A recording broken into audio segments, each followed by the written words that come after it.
Yeah, DB. Oh, just cleaning out the deadwood. Okay. Look, Mr. Cannell, I just can't afford to be without work right now, not even for a day. I've got a mother and 2 kid sisters. More good luck telegrams. Well, you know how it is. I've just got to keep on working, see? Sorry, sister. I was sent down here to clean house.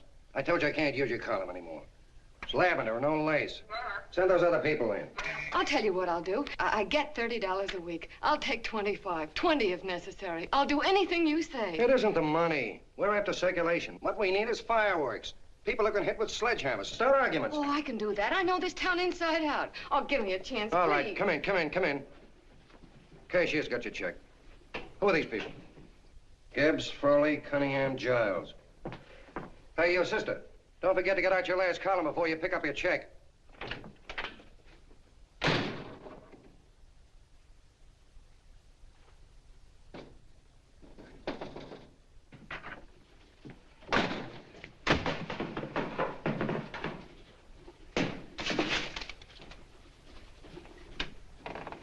You're a couple of sticks shy in your column, man. Big rich slob like D.B. Norton buys a paper and 40 heads are chopped off. Did you get it, too? Yeah. You too? Oh, Joe. Oh, I'm sorry, darling. Why don't we tear the building down? Before you do, Ann, perhaps you'd better finish this column. Yeah, lavender and old lace. Wait, Joe. Wait. Wants fireworks, huh? Okay.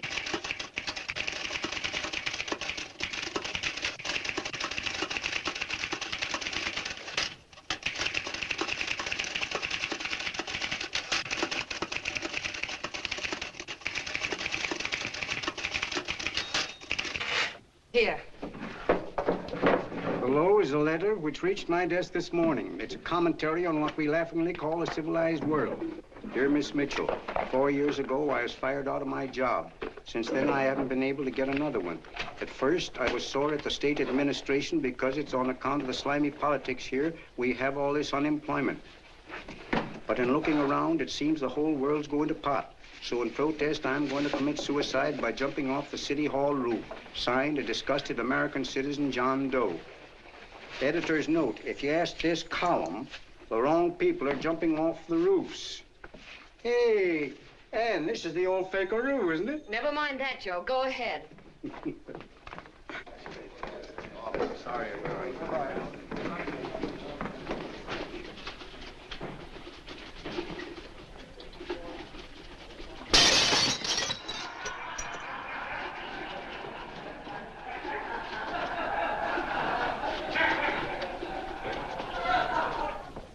And it's because of the slimy politics that we have all this unemployment here. There it is. That's D.B. Norton's opening attack on the governor. Why, Jim, it's just a letter sent into a column. No, I can smell it. That's Norton. Good morning, gentlemen. Good morning, Governor. You're rather early. Governor, did you happen to see this in a new bulletin? Yes. I had it served with my breakfast this morning. Jim thinks it's D.B. Norton at work. Of course it is. Oh, come, Jim. That little item, D.B. Norton does things in a much bigger way. This is his opening attack on you, Governor. Take my word for it. What did he buy a paper for? Why did he engage a high-pressure editor like Cannell for? He's in the oil business. I tell you, Governor, he's after your scalp. All right, Jim, all right. Don't burst a blood vessel. I'll look into it.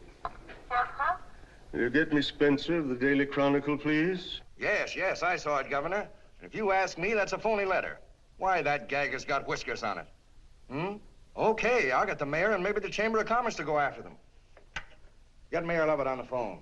Sorry, the mayor's busy on the other phone.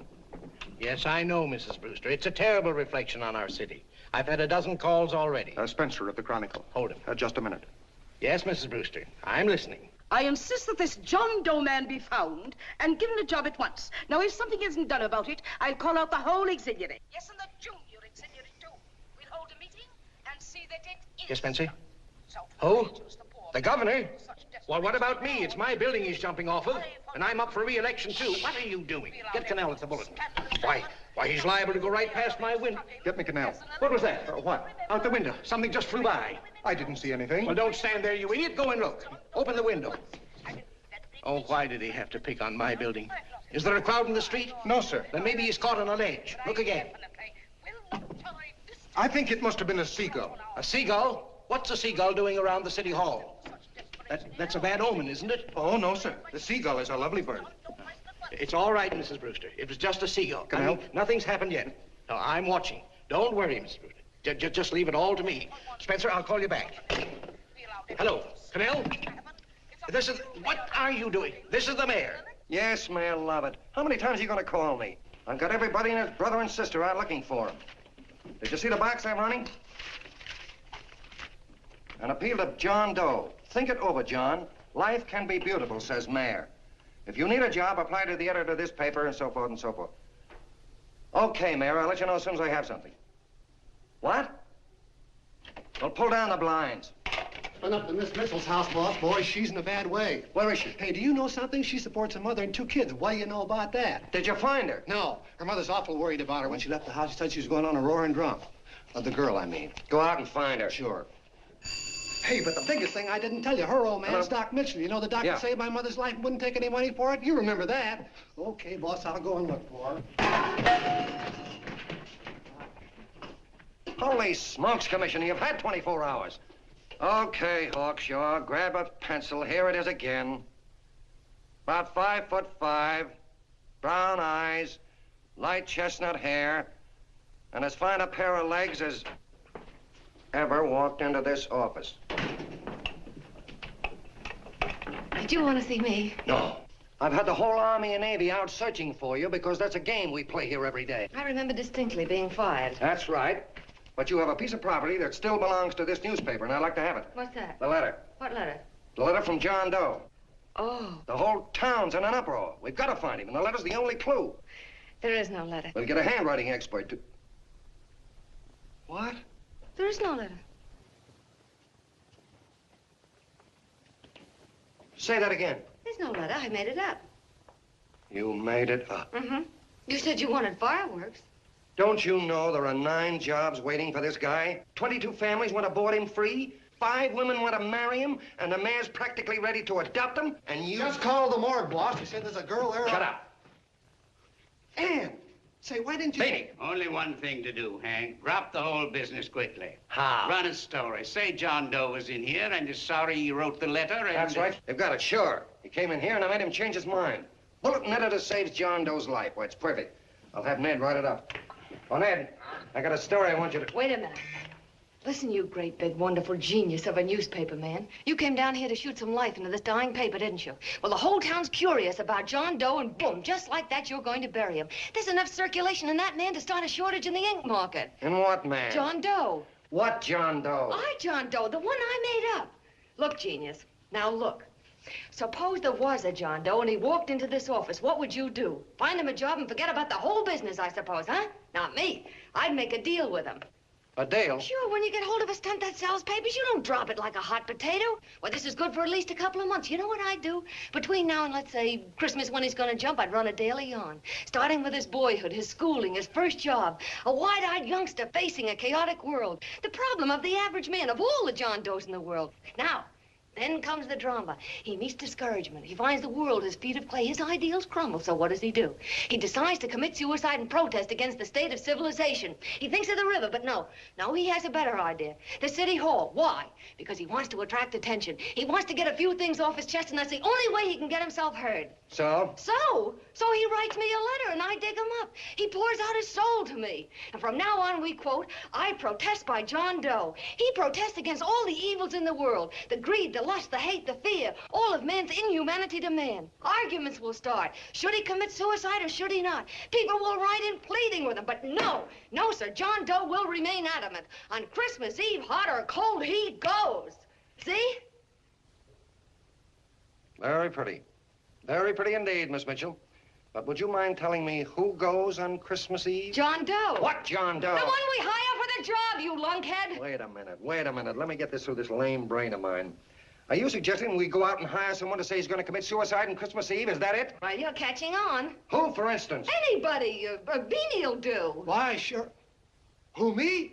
Jump off a... Oh, no, any time at Christmas. I'm superstitious.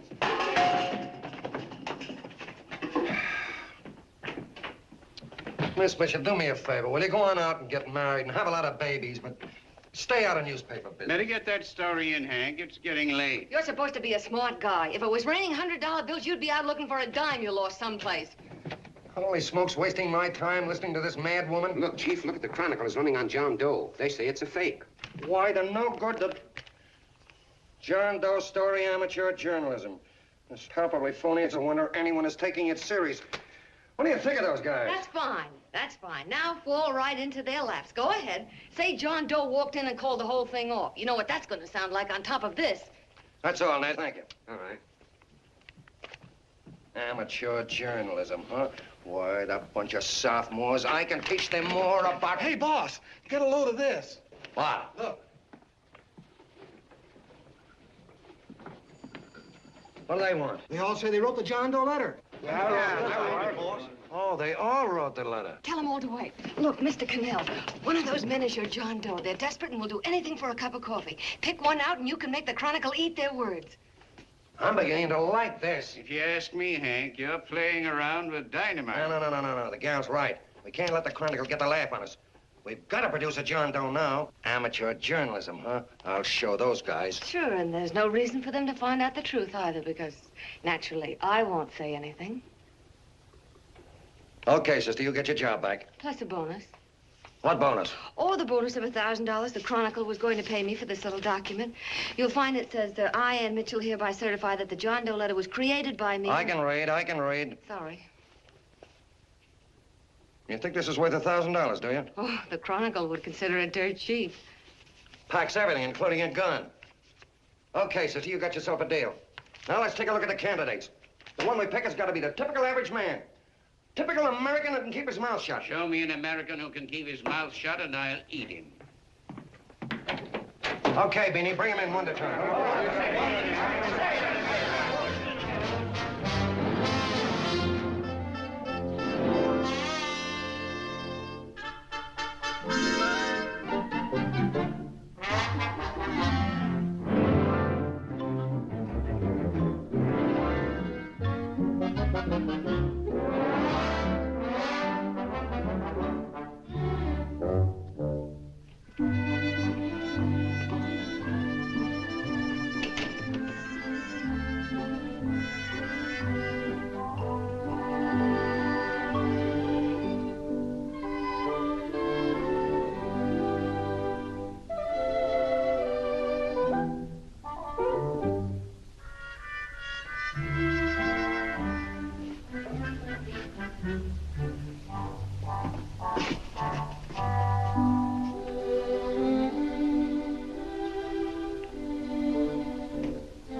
Did you write that letter to Miss Mitchell? No, I didn't. What are you doing up here, then? Well, the paper says there were some jobs around loose. Thought there might be one left over. Had any schooling? Yeah, a little. What do you do when you work? I used to pitch. Baseball? Yeah. So my wing went bad. Where'd you play? Bush leagues, mostly. How about family? Got any family? No. Oh, just traveling through, huh? Yeah. Me and a friend of mine. He's outside. Looks all right. It's perfect, a baseball player. What could be more American? Wish he had a family, though. Be less complicated without a family. Look at that face, it's wonderful. They'll believe him. Come on. What's your name? Willoughby. John Willoughby. Long John Willoughby, they called me in baseball. Would you like to make some money? Yeah. Maybe.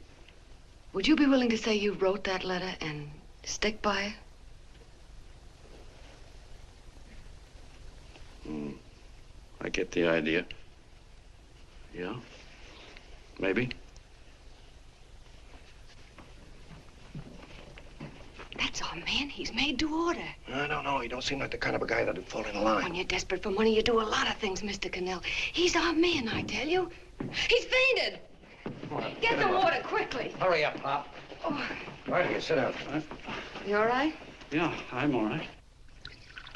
How many is that, 6?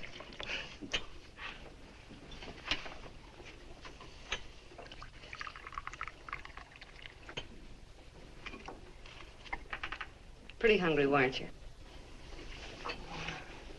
this John Doe business is batty, if you ask me. Well, nobody asked you. Trying to improve the world by jumping off buildings. You couldn't improve the world if the buildings jumped on you. Don't mind the colonel. He hates people. He likes you well enough to stick around. Well, that's because we both play doohickeys. I met him in a boxcar a couple of years ago. I was fooling around with my harmonica, and he comes over and joins in. I haven't been able to shake him since.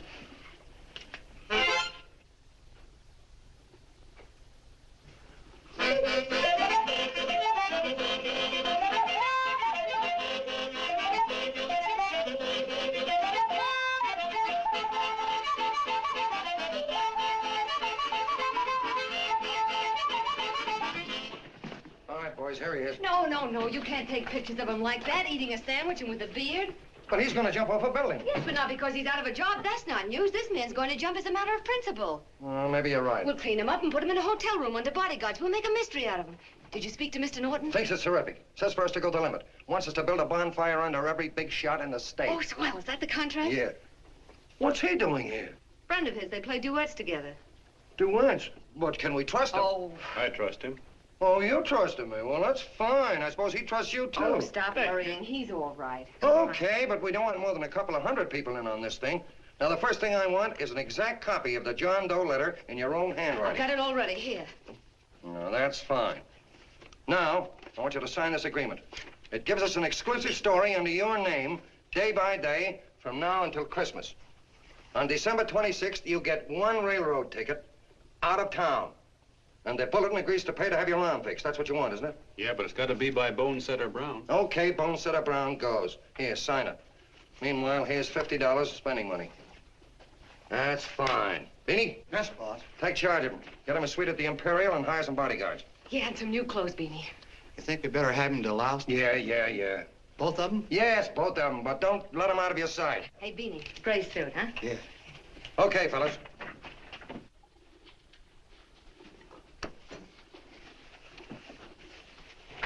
Take it easy, John Doe. And you start pounding that typewriter. Oh, boy, this is terrific. No responsibilities on our part, just statements from John Doe, and we can blast our heads off. Before you pop too many buttons, don't forget to make out that check for 1,000. Okay, fellas, now, let me see. You sit outside the door. Nobody comes in, see? You two fellas sit in here. Hey, pretty nifty, huh? You ain't gonna get me to stay here. Sure you are. No, sir. That spot under the bridge where we slept last night's good enough for me. Say, what'll I do with this baggage? Go stick him in the bedroom. Give me mine. I ain't staying. You know, we were headed for the Columbia River country before all this John Doe business came up. You remember that, don't you? Sure, I remember. Say, did your ears pop coming up in the elevator? Mine did. All along, John. I tell you, it's no good. You're gonna get used to a lot of stuff that's gonna wreck you. Why, that $50 in your pocket's beginning to show up on you already. And don't pull that on me, neither. Stop worrying, Colonel. I'm going to get my arm fixed out of this. Hey, here's some cigars the boss sent us. Have one. Hey, Help cigar. yourself. No.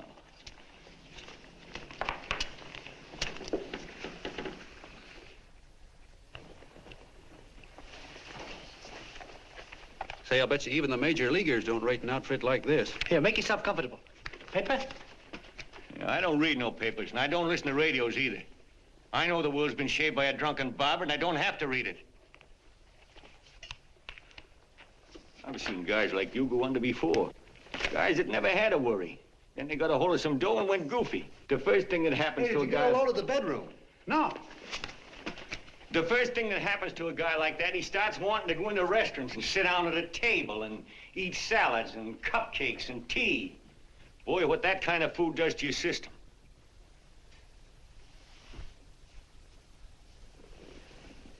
The next thing the dope wants is a room.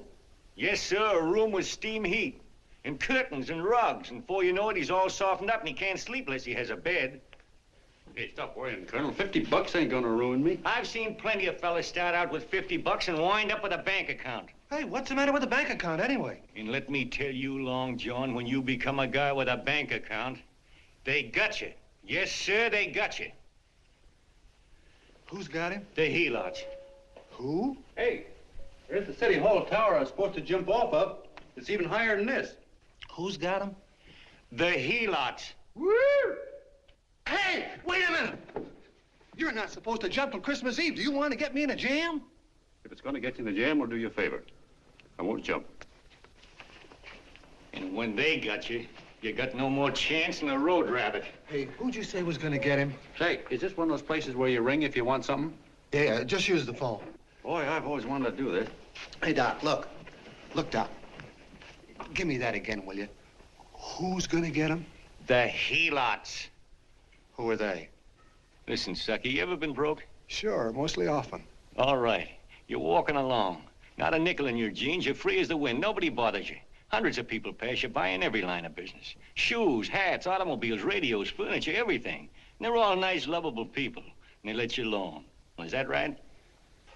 Then you get a hold of some dough, and what happens? All those nice, sweet, lovable people become helots. A lot of heels. They begin creeping up on you, trying to sell you something. They get long claws, and they get a stranglehold on you. And you squirm, and you duck, and you holler, and you try to push them away, but you haven't got a chance. They got you. First thing you know, you own things. A car, for instance. Now your whole life is messed up with a lot more stuff. You get license fees, and number plates, and gas, and oil, and taxes, and insurance, and identification cards, and letters, and bills, and flat tires, and dents, and traffic tickets, and motorcycle cops, and courtrooms, and lawyers, and fines, and 1,000,001 other things. And what happens? You're not the free and happy guy you used to be.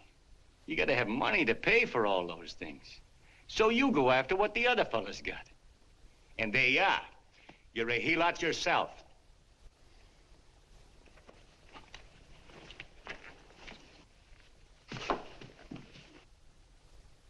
You win, Colonel. Here, take the 50. Go out and get rid of it. You bet I will, just as fast as I can. I'm gonna get some canned goods, a fishing rod, and the rest I'm gonna give away. Give away? Hey, get me a pitcher's glove. I gotta get some practice. Say, he's giving it away. I'm gonna get me some of that. Hey, come back here, you helot. Well, you send up 5 hamburgers with all the trimmings, 5 chocolate ice cream sodas, and 5 pieces of apple pie. No, apple with cheese. Yeah, thanks.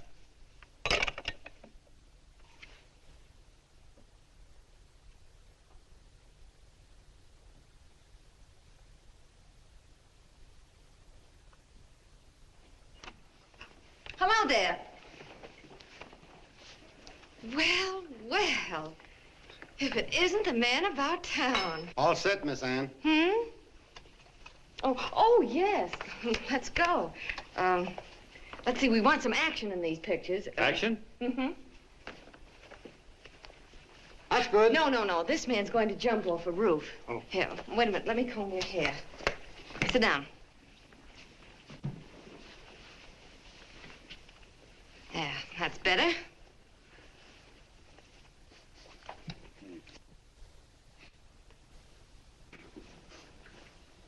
You know, he's got a nice face, hasn't he? Yeah, he's pretty. Here, sit down. Quiet, egghead. All right, now a serious expression. Can't. I'm feeling too good. Oh, come on now. This is serious. You're a man disgusted with all of civilization. With all of it? Yes, you're sore at the world. Come on now. Oh, crabby guy, huh? Yeah. No.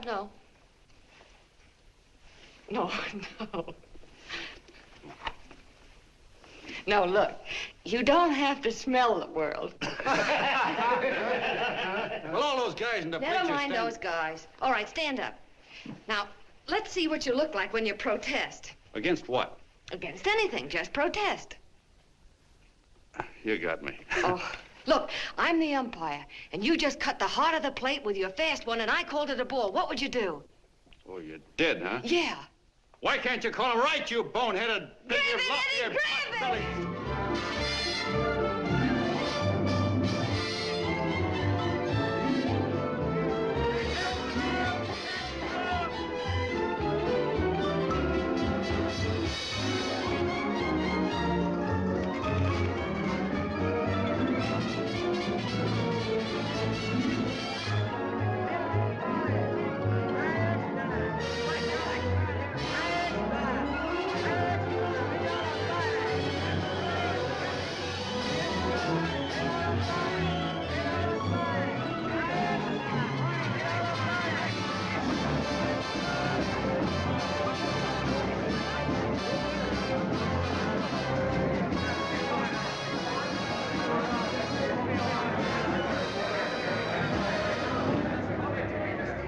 I don't care whose picture they're publishing.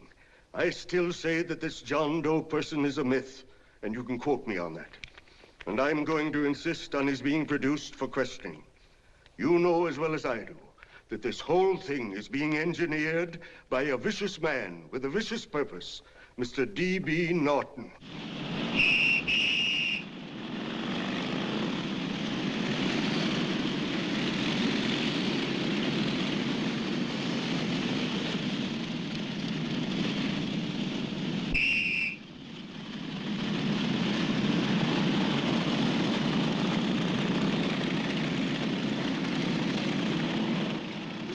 And Miss Mitchell are at the house, sir. Oh, they are? All right, come on. Personally, I think it's just plain stupidity to drop it. Now, you should see his fan mail, thousands. Why, it's going over like a house afire. What are you afraid of, Canal? It's doubled our circulation. Yeah, but it's got everybody sore. Ads are being pulled. The governor's starting a libel suit. What's more, they all know John Doe's a phony, and they insist on seeing Well, what about it? Let them see him. We'll go on one better. They can also hear him. You own a radio station, Mr. Norton. Why not put him on the air? Watch out for this damn DB. She'll drive you batty. Oh, Look, what? we can't let him get to this Bush League pitcher and start popping him. Good night. Now, tell him what that screwball might do. I walk in yesterday, here he is, standing on a table with a fishing pole, fly casting. Take my advice and get him out of town before this thing explodes in our faces. If you do, Mr. Norton, you're just as much of a dumb cluck as he is. Excuse me. No, you got yourself a meal ticket and you hate to Sure, let it's go. a meal ticket for me, I admit it, but it's also a windfall for somebody like Mr. Norton who's trying to crash national politics. That's what you bought the newspaper for, isn't it? You want to reach a lot of people, don't you? Well, put John Doe in the air and you can reach 130 million of them. He can say anything he wants and they'll listen to him. All right, we'll forget the governor and the mayor and all the small fry like that. This can arouse national interest. If he made a hit around here, he can do it every place else in the country. And you'll be pulling the strings, Mr. Norton. Go down to the office and arrange for some radio time. Why, DB, you're not going to I want it as soon as possible. Okay. I just came in to get warm myself. Come on, let's go. Don't you go. I want to talk to you.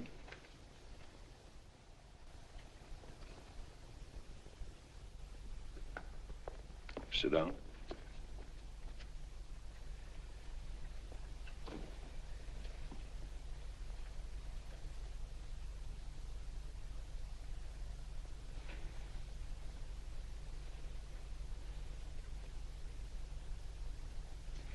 Hey, this John Doe idea was yours, huh?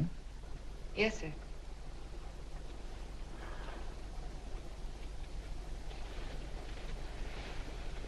How much money do you get? $30. $30. Well, what are you after? I mean, what do you want? A journalistic career? Money. Money? Well, I'm glad to hear somebody admit it. Do you suppose you could write a radio speech that would put that fellow over? Oh, I'm sure I can. Do it, and I'll give you $100 a week. $100? That's only the beginning. You play your cards right, and you'll never have to worry about money again. Oh, I knew it. Hello. Hello. Whenever there's a pretty woman around.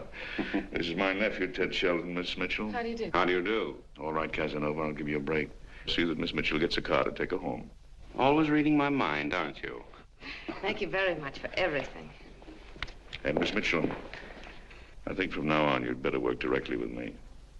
Yes, sir.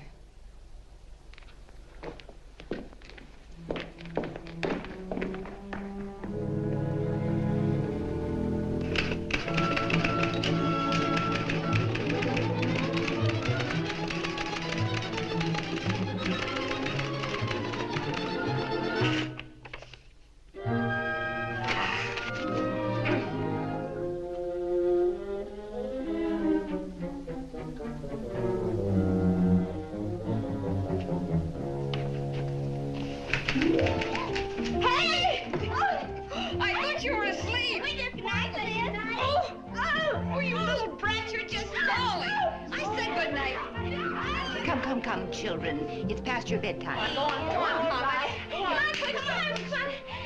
Come on. Now, pooch off Stick your fork through me. I'm done. I'll never get this speech right. Oh, yes, you will, Ann, dear. You're very clever. Yeah, I know. What are you looking for? Your purse, I need $10. What for? I gave you 50 just the other day. Yes, I know, dear, but Mrs. Burke had her baby yesterday. 9 pounds. And there wasn't a thing in the house. And then the community chest lady came. And the 50's all gone, huh? Who's the 10 for? The Websters. The Websters. You remember those lovely people your father used to take care of. I thought I'd buy them some groceries. Oh, Anne, dear, it's a shame those You're poor... marvelous, Ma. You're just like Father used to be. Do you realize a couple of weeks ago we didn't have enough to eat ourselves? Well, yes, I know, dear, but these people are in such need. And we have plenty now. If you're thinking of that $1,000, forget it. It's practically all gone. We owed everybody in town. Now, you just gotta stop giving all your money away. Oh, Anne, dear. Oh, I'm sorry, Ma. Oh, don't pay any attention to me. I guess I'm just upset about all this. Gee whiz, here I am with a great opportunity to get somewhere, to give us security for once in our lives, and I'm stuck. If I could put this over, your Mrs. Burke can have 6 babies. I mean, this speech you're writing? Yeah, I don't know. I simply can't get it to gel. I created somebody who's going to give up his life for a principle. Hundreds of thousands of people are going to listen to him over the radio. And unless he says something that's sensational, it's just no good. Well, honey, of course, I don't know what kind of a speech you're trying to write, but judging from the samples I've read, I don't think anybody will listen. What? Darling, there's so many complaining political speeches. People are tired of hearing nothing but doom and despair on the radio. If you're going to have him say anything, why don't you let him say something simple and real, something with hope in it? If your father were alive, he'd know what to say. Oh, yeah. Father certainly would. Wait a minute.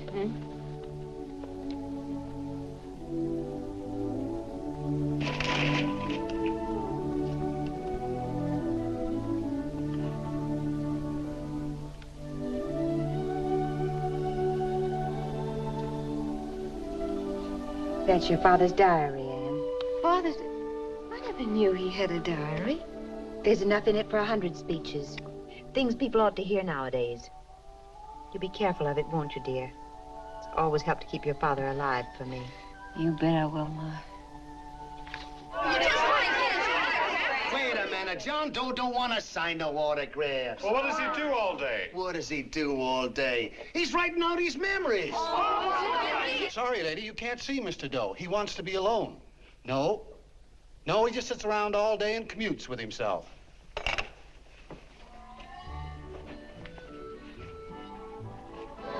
Oh!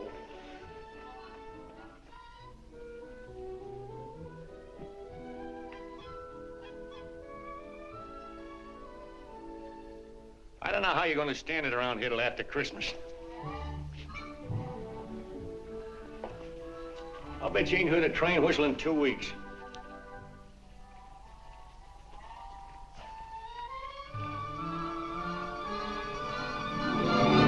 Steve, right!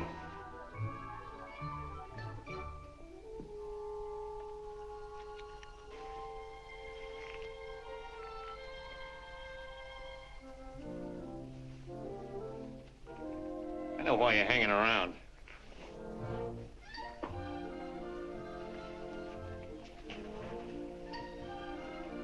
You're stuck on the girl. That's all a guy needs, is to get hooked up with a woman.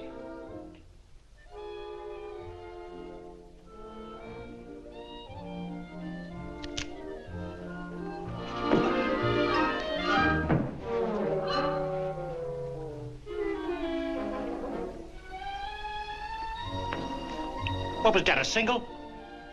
First baseman dropped the ball. Butterfingers. Tough luck, pal.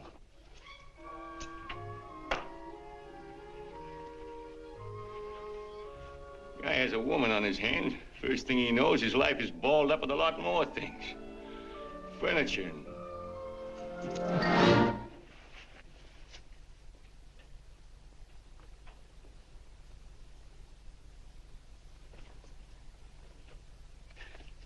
Did you get him? You're out. Swell. What's this, the end of the 8th? 9th.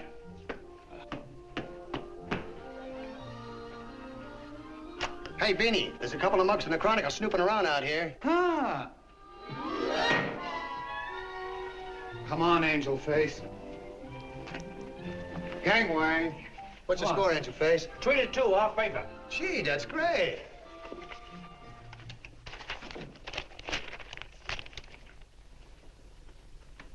Hey, you got swell form there. Must have been a pretty good pitcher.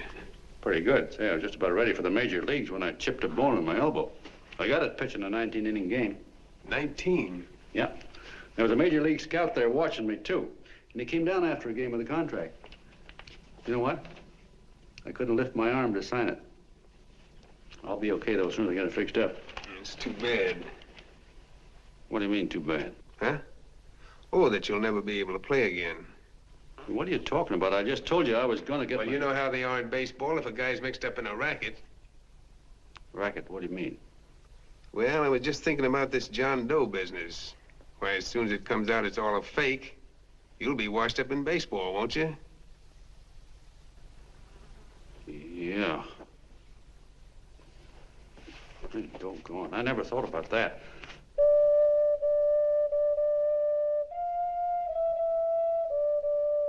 Gosh. And another thing, what about all the kids in the country? The kids that idolize ball players. What are they gonna think about you? Yeah. Hey, Colonel. Did you hear that? I gotta figure some way out of this thing. The elevators are still running. I know one way you can do it. How? Well, when you get up there on the radio, all you have to do is to say the whole thing's a frame-up. Make you a hero sure as you're born. Yeah, but how am I gonna get my arm fixed? Well, that's a cinch. I know somebody who'll give you $5,000 just to get up on the radio and tell the truth. $5,000? Yeah, $5,000, and he gets it right away. You don't have to wait till Christmas. Look out, Long John. They're closing in on you. Say, who's putting up this dough? Fellow runs the Chronicle. Here's the speech you make, and it's all written out for you. $5,000. Holy mackerel, I can see the helots coming, the whole army of them. It's on the level.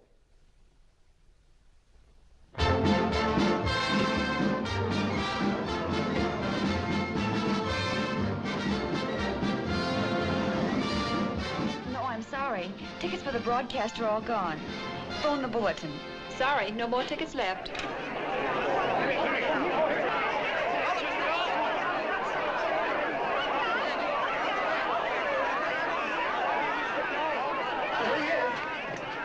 Hello, John. All set for the big night? Swell. Turn around.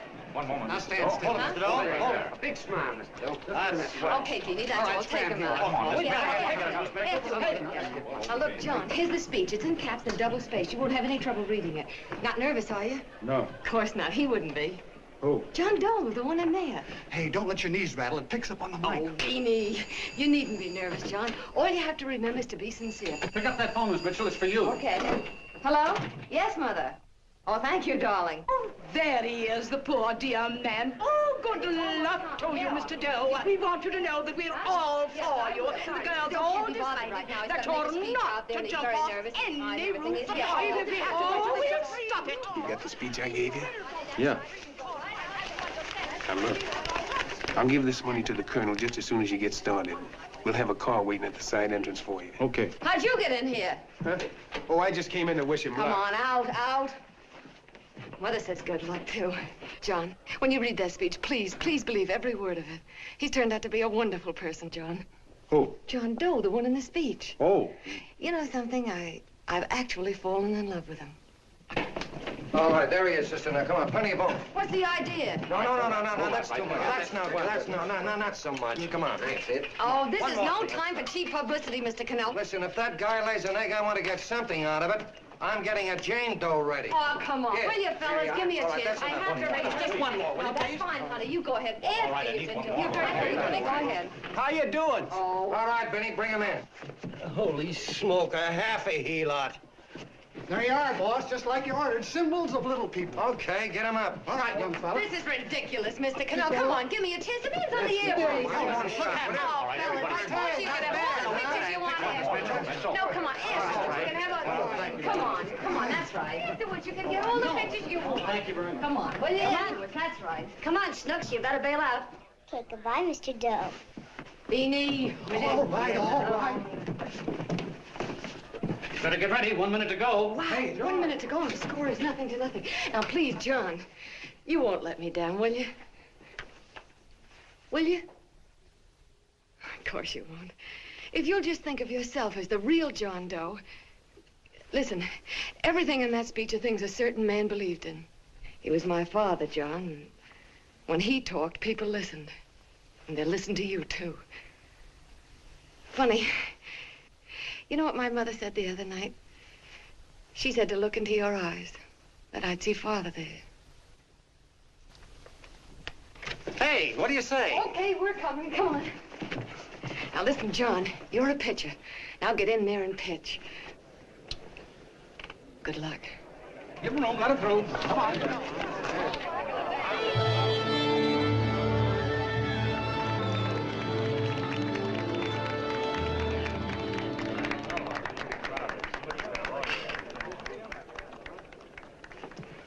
Hey, let's get out of here. There's the door right there. Hey, what are you doing here? That's what I'd like to know. Come on, out. Hey, he's a friend of mine. Never mind, let him alone. He's all right.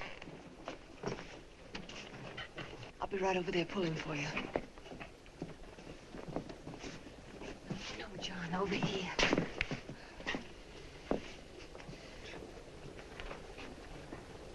Stand by.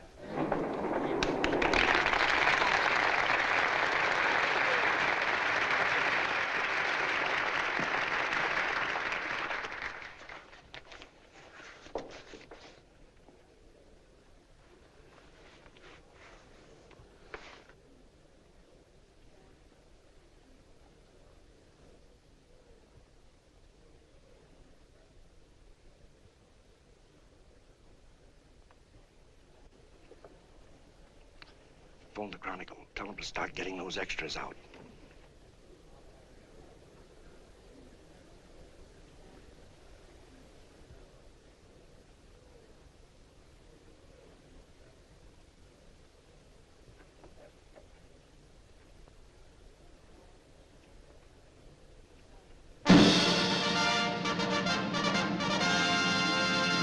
And good evening, ladies and gentlemen. This is Kenneth Fry speaking for the New Bulletin. Tonight we give you something entirely new and different. Standing beside me is the young man who has declared publicly that on Christmas Eve he intends to commit suicide, giving as his reason, quote, "I protest against the state of civilization," end quote. Ladies and gentlemen, the New Bulletin takes pleasure in presenting the man who is fast becoming the most talked of person in the whole country, John Doe.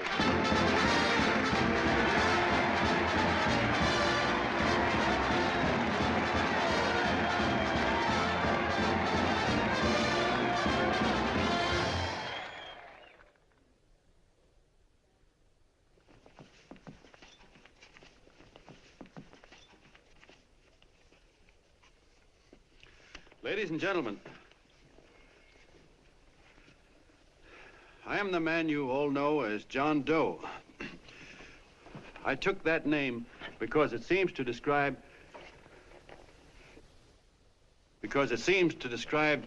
the average man. And that's me. And that's me. Well, it was me before I said I was going to jump off the city hall roof at midnight on Christmas Eve. Now I guess I'm not average anymore. Now I'm getting all sorts of attention. From big shots, too. We've been double-crossed. The mayor and the governor, for instance. They don't like those articles I've been writing. You're an imposter, young fella. That's a pack of lies you're telling. Who wrote that speech for you? Baby, get that guy. Hey, kid.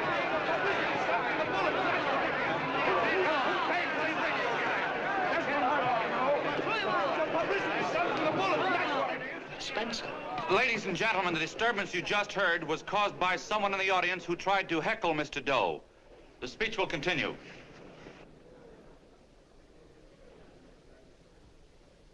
Well, people like the governor and that fella there can stop worrying.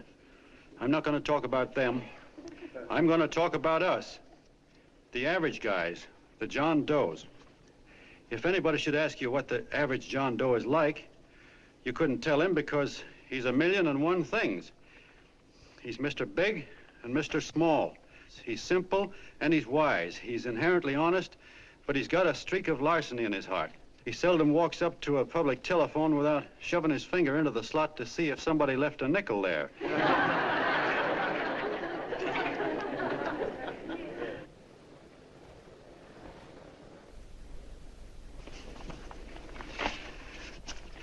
He's the man the ads are written for. He's a feller everybody sells things to. He's Joe Dokes, the world's greatest stooge and the world's greatest strength.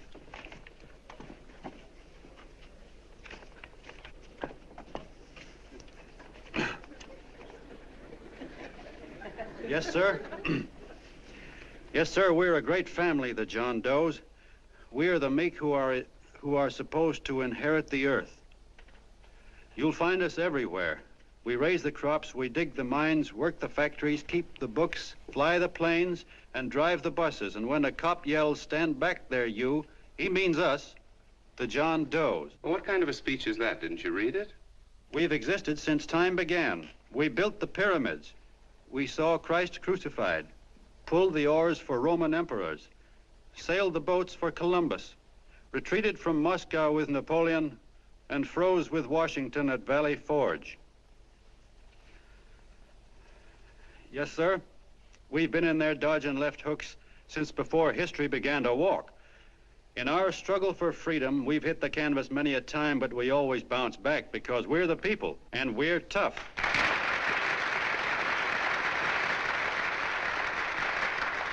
They've started a lot of talk about free people going soft, that we can't take it. That's a lot of hooey. A free people can beat the world at anything, from war to tiddlywinks, if we all pull in the same direction.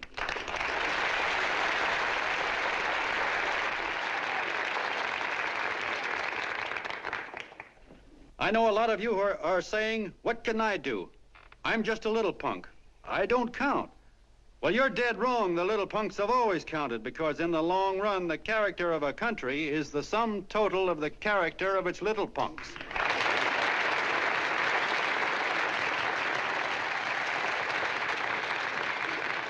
But we've all got to get in there and pitch. We can't win the old ball game unless we have teamwork. And that's where every John Doe comes in. It's up to him to get together with his teammate. And your teammate, my friends, is the guy next door to you. Your neighbor. He's a terribly important guy, that guy next door. You're going to need him, and he's going to need you, so look him up. If he's sick, call on him. If he's hungry, feed him. If he's out of a job, find him one. To most of you, your neighbor is a stranger, a guy with a barking dog and a high fence around him. Now, you can't be a stranger to any guy that's on your own team. So tear down the fence that separates you. Tear down the fence, and you'll tear down a lot of hates and prejudices. Tear down all the fences in the country, and you'll really have teamwork.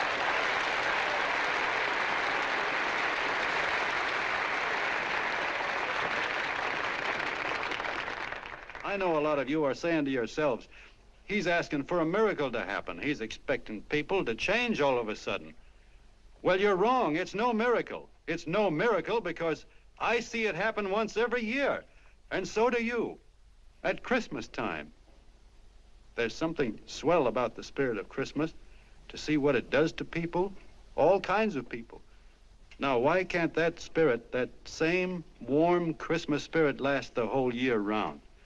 Gosh, if it ever did, if each and every John Doe would make that spirit last 365 days out of the year, we'd develop such a strength, we'd create such a tidal wave of goodwill that no human force could stand against it. Yes, sir, my friends. The meek can only inherit the earth when the John Does start loving their neighbors. You better start right now. Don't wait till the game is called on account of darkness. Wake up, John Doe. You're the hope of the world.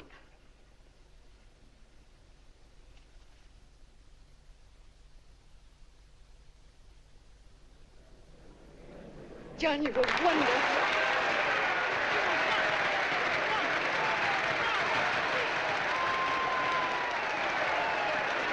Let's get out of here. Now you're talking.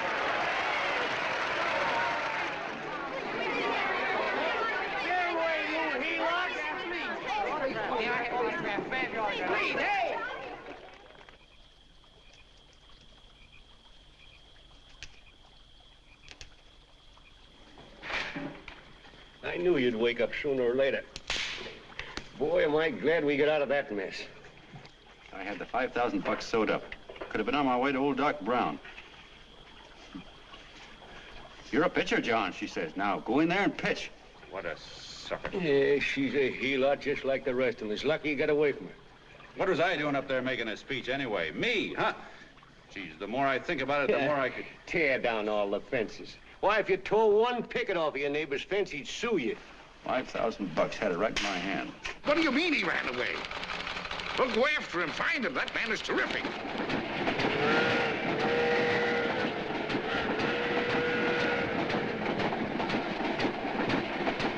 Columbia River, here we come.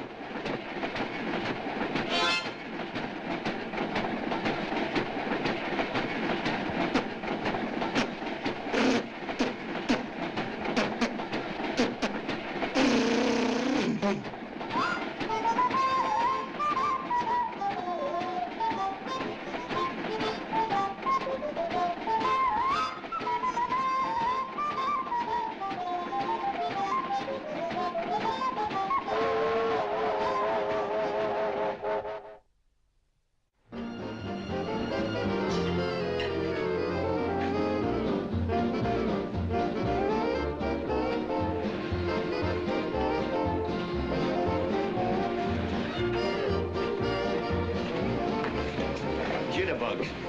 Yeah. Say, how much money we got left? 4 bits. Better make it donuts, huh? Yeah.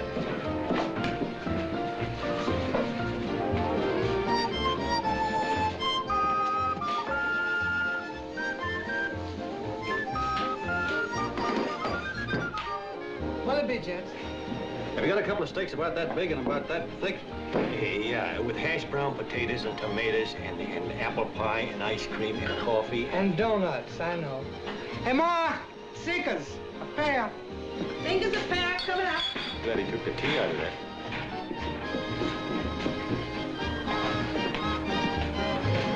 Hey, look. Join the John Doe Club. John Doe Club.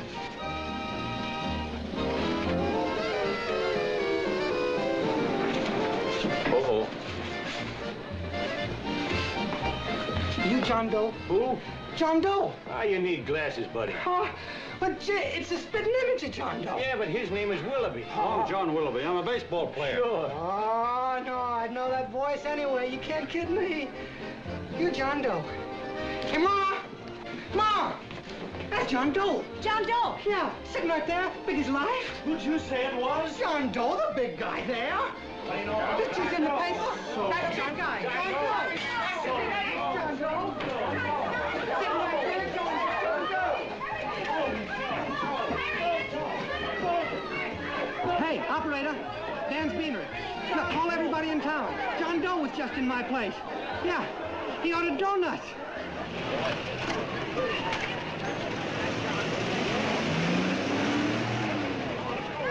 John Doe. Let's see John Doe.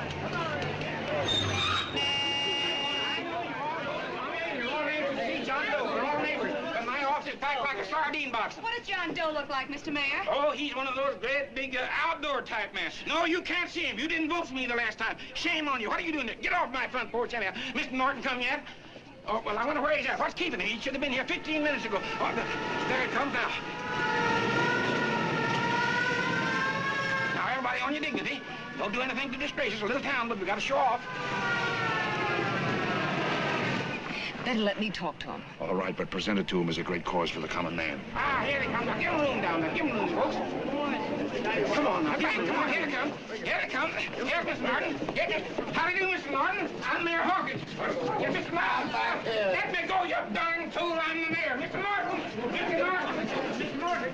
I'm Mayor Hawkins. Your office telephoned me to hold him. Well, that's fine. How is he? Oh, he's fine. He's right in my office there. You know, it's a great honor having John Doe here, and you too. Haven't had so much excitement since the old City Hall burned down.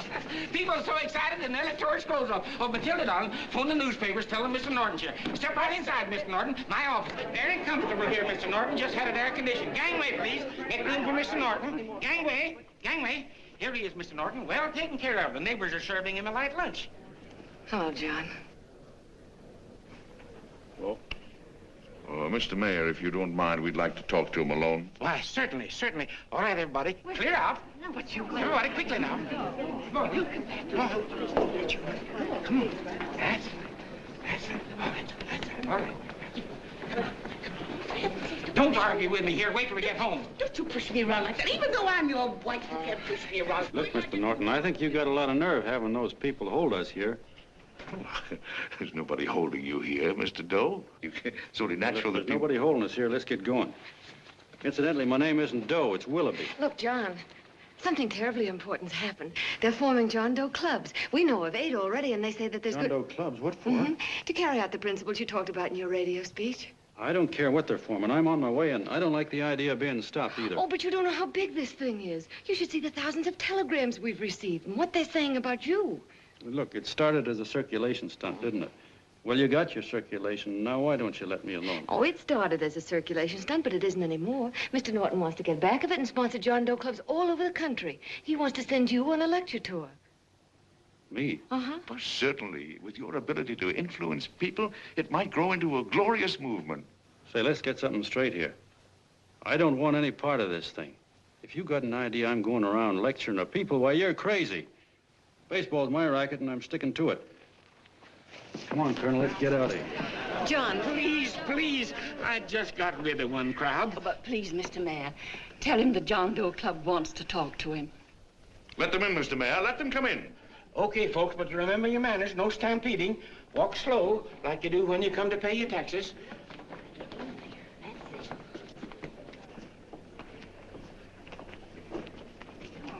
Okay. All right, give me a chance. Come right in. My name's Bert Hansen, Mr. Doe. I'm the head soda jerker at Schwabacker's drugstore. Well, sir, you see, me and my wife, we heard your broadcast, and we got quite a bang out of it, especially my wife. Kept me up half the night saying, that man's right, honey. The trouble with the world is nobody gives a hoot about his neighbor. That's why everybody in town's sore and cranky at each other. And I kept saying, well, that's fine, but how's a guy going to go around loving the kind of neighbors we got? Old Sourpuss, for instance. You see, Sourpuss Smithers is a guy who lives all alone next door to us. He's a cranky old man that runs a second-hand furniture store. We haven't spoken to him for years. I always figured he was an ornery old gent that hated the world because he was always slamming his garage door and playing the radio so loud he kept half the neighbors up. Well, anyway, the next morning I'm out watering the lawn and I look over and there's Sourpuss on the other side of the hedge straightening out a dent in his fender. And my wife yells to me out the window. She says, go on, speak to him, Bert. And I figured, well, heck, I can't lose anything, so I yelled over to him, good morning, Mr. Smithers. He went right on pounding his fender. Was I burned? So I turned around to give my wife a dirty look, and she said, louder, louder, he didn't hear you. So in a voice you could have heard in the next county, I yelled, good morning, Mr. Smithers. Well, sir, you could have knocked me over with a feather. Old Sourpuss turned around, surprised-like, and he put on a big smile, came over and took my hand like an old lodge brother, and he said, good morning, Hanson.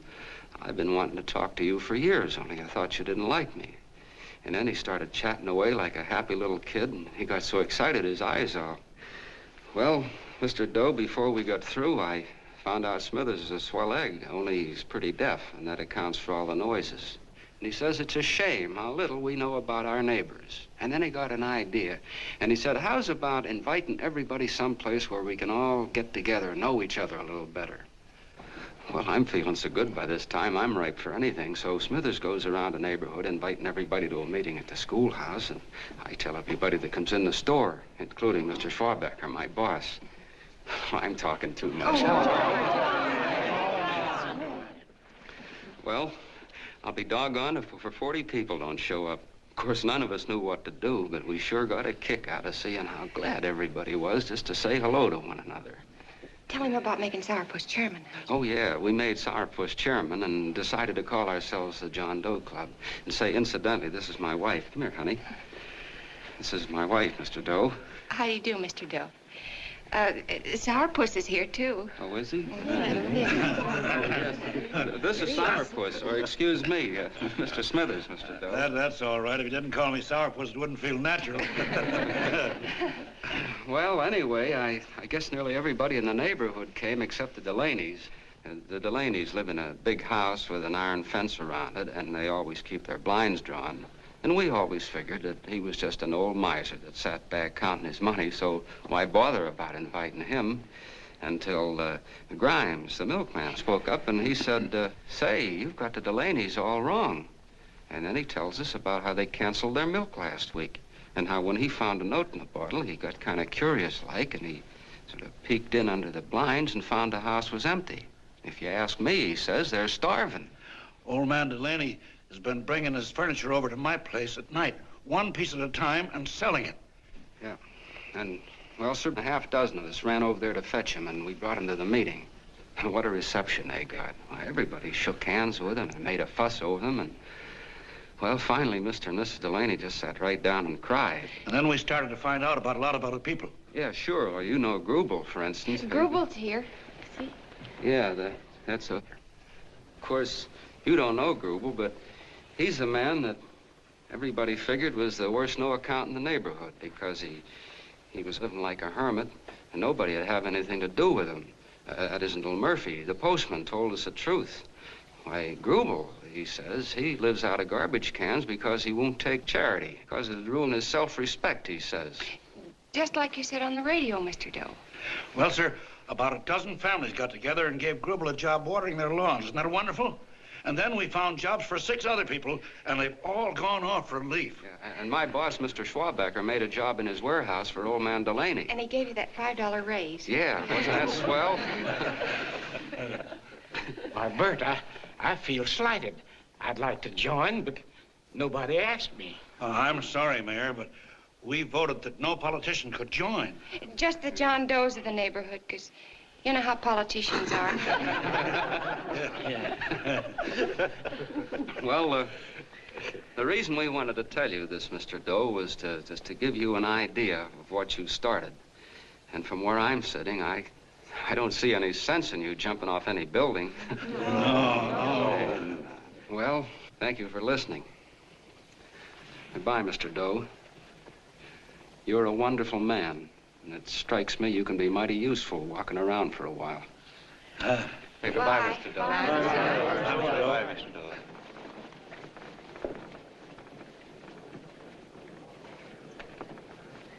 I'm Mrs. Delaney, Mr. Doe. And God bless you, my boy.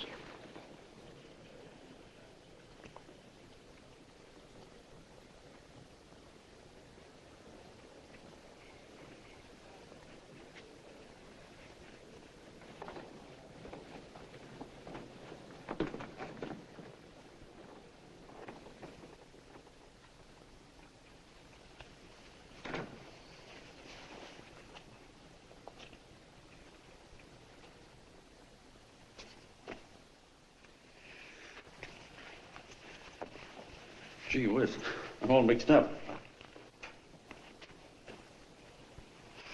I don't get it. Look, all those swell people think I'm going to jump off a building or something. I never had any such idea. Gosh. The fellow'd have to be a mighty fine example himself to go around telling other people how to... Say, look, what happened the other night was on account of Miss Mitchell here. She wrote the stuff. Don't you see what a wonderful thing this can be? But we need you, John. You're hooked. I can see that right now. They got you. Well, I'm through. For 3 years, I've been trying to get you up to the Columbia River country. First, it was your glass arm. Then it was the radio. And now it's the John Doe clubs. Well, I ain't waiting another minute. Gangway, you helots. Hey, Colonel, wait a minute. Hey, Colonel! I want you personally to go along with John Doe and Miss Mitchell and handle the press and the radio. Me? Yes, I don't want to take any chances. And Johnson. Yes, Stevie? Your crew will do the mop-up job. They'll follow John Doe into every town, see that the clubs are properly organized and the charters issued. Right. There are only 8 flags up there now. I want to see that map covered before we get through.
growing like wildfire.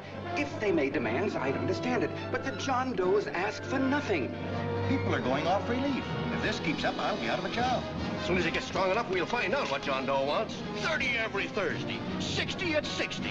Who knows what? I'm sorry, boss. They just won't let anybody talk politics to them. It's crazy.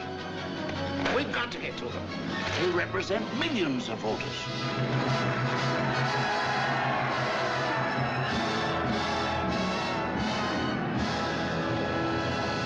I tell you, ladies and gentlemen, this thing has been nothing short of a prairie fire.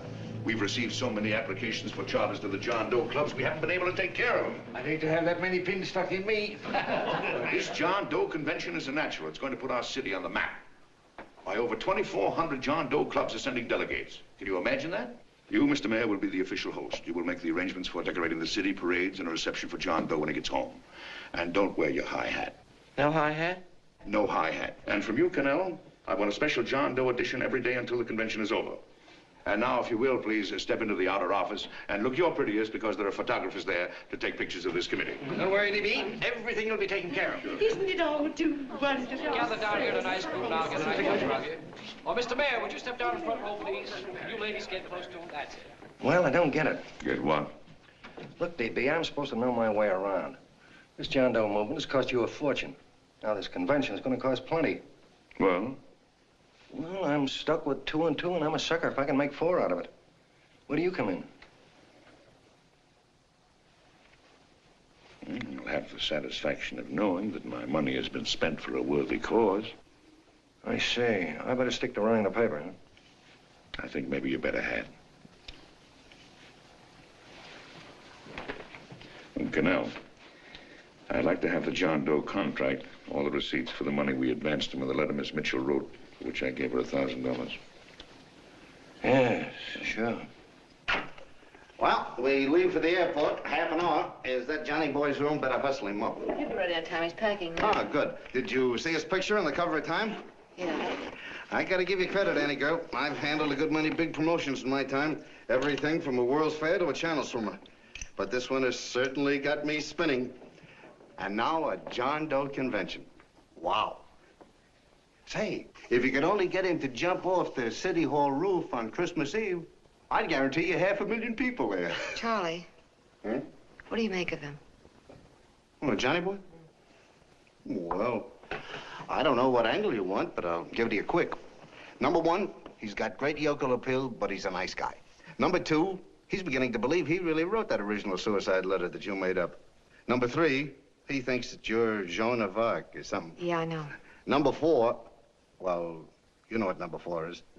He's nuts about you. Yeah, it's running out of his ears. You left out number 5. We're all heels, me especially. Holy smoke. Come in.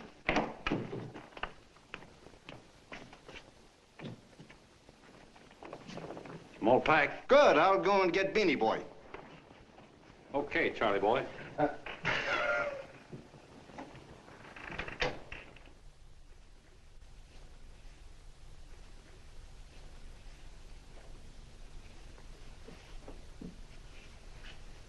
Can I help you pack? Oh, thank you.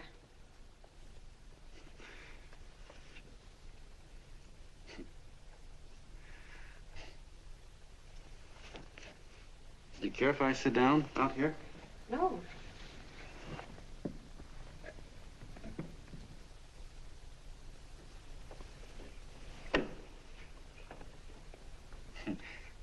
You know, I had a crazy dream last night. It was about you. About me? Yeah, sure was crazy. I dreamt I was your father.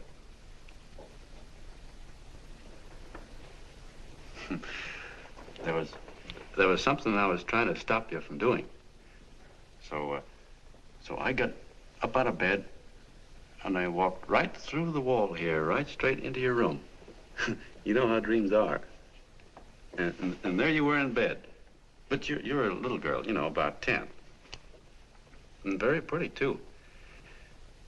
So I shook you, and the moment you opened your eyes, you hopped out of bed and started running like the devil in your nightgown. You ran right out the window there, and you ran out over the tops of buildings and roofs and everything for miles.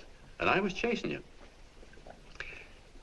And all the time you were running, you kept growing bigger and bigger and bigger, and pretty soon you were as big as you are now, you know, grown up.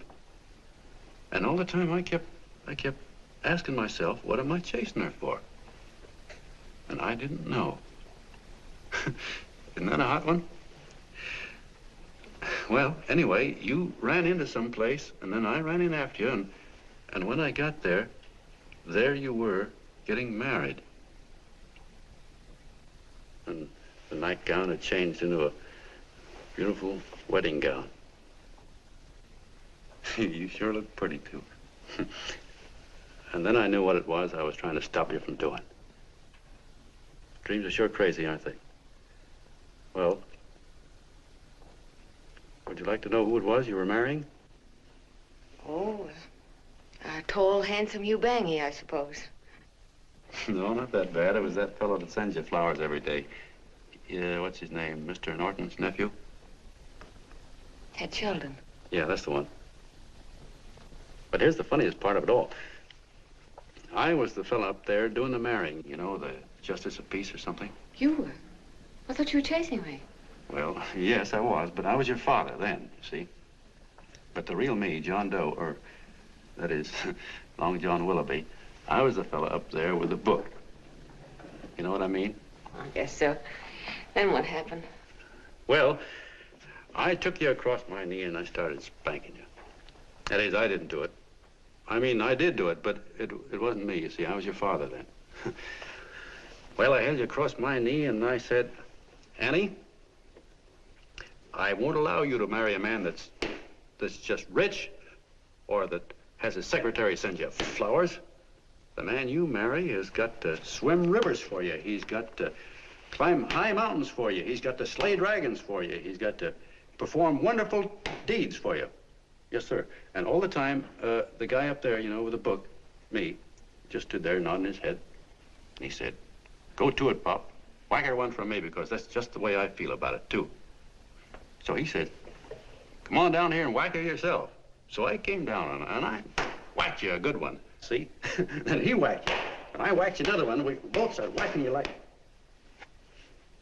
Well, if you're through whacking her, come on, let's get going. Okay, fellas, right in here. You go out the side entrance. There's a bunch of autograph seekers out front. We'll be down with the bags in a minute. Come on, don't make a government project out of this. Hi, Benny. When's our plane take off again? Couple of minutes. How many people do you think we've talked to already, outside the radio, I mean? Oh, I don't know. About 300,000. 300,000. What makes them do it, Ann? What makes them come and listen and get up their John Doe clubs the way they do? I've been trying to figure it out.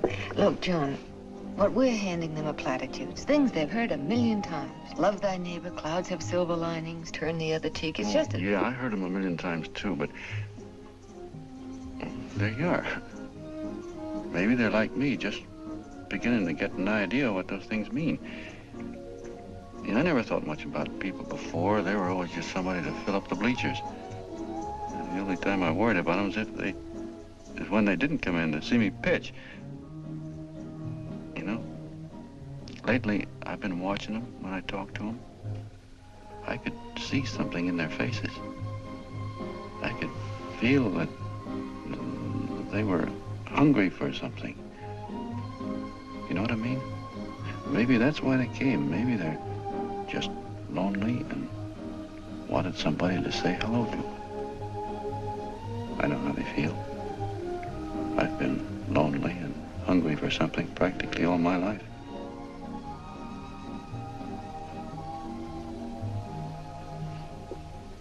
All aboard, folks. That's what I said, it's your office. Yeah, that's true. Oh, somebody else sitting here? No, that's your seat. And this is your coat. Mine? A little token of appreciation. Oh. Oh, it's beautiful, D.B. Well, I don't quite know what to say. Well, don't say anything at all. Just sit down. Oh. Go ahead, open it. Oh.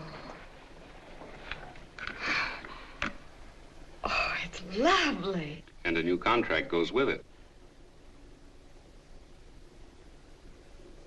Well, come on, spring it. You've got something on your mind. It must be stupendous. You know, that's what I like about it. Right to the point, like that. All right, Practical Annie, here it is. Tomorrow night, before a crowd of 15,000 people and talking over a nationwide radio hookup, John Doe will announce the formation of a third party. A third party? Yes, the John Doe Party, devoted entirely to the interests of all the John Does all over the country, which practically means 90% of the voters. He will also announce the third party's candidate for the presidency, a man whom he personally recommends, a great humanitarian, the best friend the John Does have. Mr. D.B. Norton. Yes.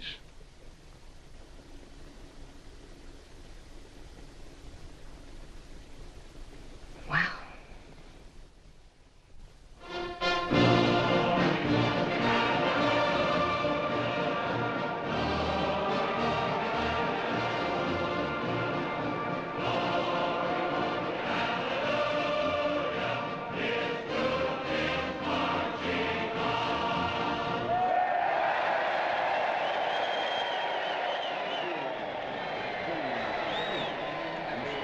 And although the opening of the convention is hours off, the delegates are already pouring into the ballpark by the droves, with lunch baskets, banners, and petitions asking John Doe not to jump off any roof. No matter how you look at it, it's still a phenomenal movement. These John Does, or the hoi polloi, as you've heard people call them, have been laughed at and ridiculed, but here they are, gay and happy, having traveled thousands of miles, their expenses paid by their neighbors, to come here to pay homage to their hero, John Doe. And in these days of wars and bombings, it's a hopeful sign that a simple idea like this can sweep the country. An idea based on friendliness, on giving and not taking, on helping your neighbor and asking nothing in return. And if a thing like this can happen, don't let any of your grumbling friends tell you that humanity is falling apart. This is John B. Hughes signing off now and returning you to our main studio until 9 o'clock, when the convention will officially open. Oh, John, come in. Say, I'm kind of... It's raining out a little. That's all right. It's good to see you. Sit down. Thanks.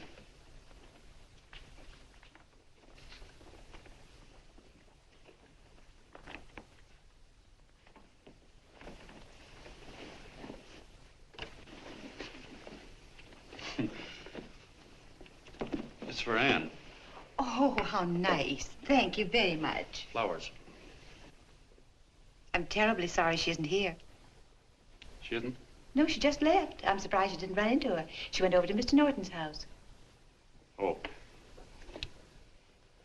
Did you want to see her about something important? Yeah, well, no, it'll wait. Say, he's a nice man, isn't he? Mr. Norton, I mean. He's done an awful lot for the...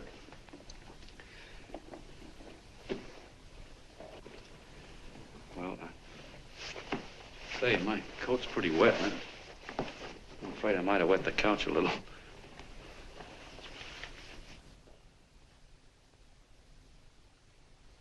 Well, I guess I'll see her at the convention later. Yes, of course. I'll see that she gets the flowers.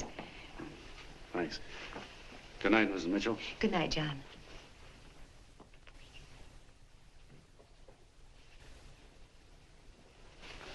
Say, Mrs. Mitchell, I'm kind of glad Anne isn't here. You see, I came over here hoping to see her alone, and kind of hoping I wouldn't, too, you know what I mean? There was something I wanted to talk to her about. But, well, it'll wait, I guess. Good night. Good night, John.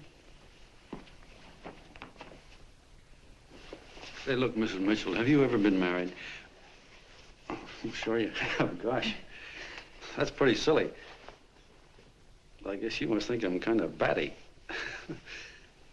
Well, I guess I'd better be going at that. John, my husband said, I love you. Will you marry me? You did? What happened? I married him. Well, yeah, that's what I mean, see? It was easy as all that, huh? Uh-huh. Yeah, but look, Mrs. Mitchell, you know, I love Ann, and it's going to be awfully hard for me to say it because, well, you know, she's so wonderful. And, well, the best I ever was a Bush League pitcher. And, you know, I think she's in love with another man, the one she made up. You know, the real John Doe. Well, that's pretty tough competition. I bet you he'd know how to say it all right. On me, I get up to it and around it and in back of it, but I never get right to it. You know what I mean? So the only chance I've got is, well, if somebody could kind of give her a warning, sort of prepare her for the shock. You mean you'd like me to do it? Hmm? Well, I was thinking that, yeah, you know, sort of break the ice. Of course I will, John. Gee, listen. Thank you, Mrs. Mitchell. Hey, you're okay.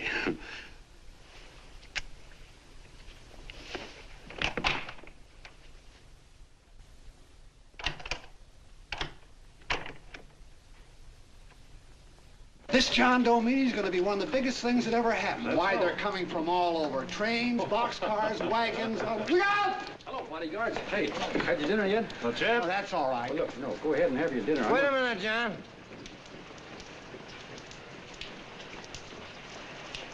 Hello, Mr. Connell. How are you, John? John, I want to have a little talk with you. What's the matter? Are you falling? Come on. Hey, boss. Oh, quiet. Say, tell me something. Did you read the speech you're going to make tonight? No, I never read the speeches before I make them. I get more of a kick out of it that way. Uh-huh. It's just exactly what I thought. Beanie, go on down to the office, tell Pop to give you the speech. There's a copy on my desk. Gee whiz, boss, you know Mr. Norton told me not to leave him, not even for a minute. Go on. We'll be at Jim's bar up the street. You're a nice guy, John. I like you. You're gentle. I always like gentle people. Me, I'm hard. Hard and tough. I got a use for hard people. Gotta be gentle to suit me. Like you, for instance.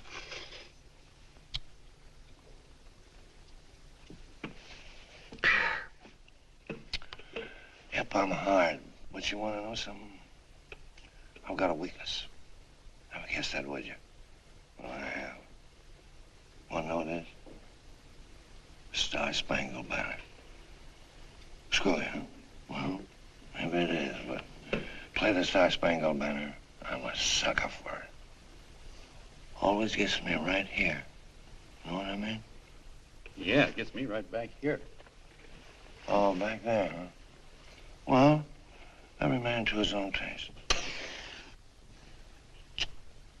You weren't old enough. You weren't old enough for the World War, were you, Jim? No, of course not. No, you must have been just kidding. I was just ripe and raring to go. You know what my old man did when I joined up? He joined up, too. Got to be a sergeant. And here's a kick for you. We were in the same outfit. Funny, huh? Hmm?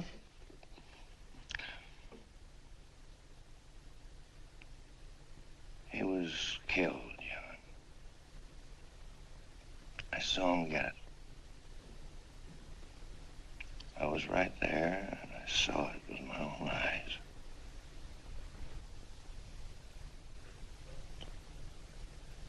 Me, I came out without a scratch. That is, excepting my ulcers.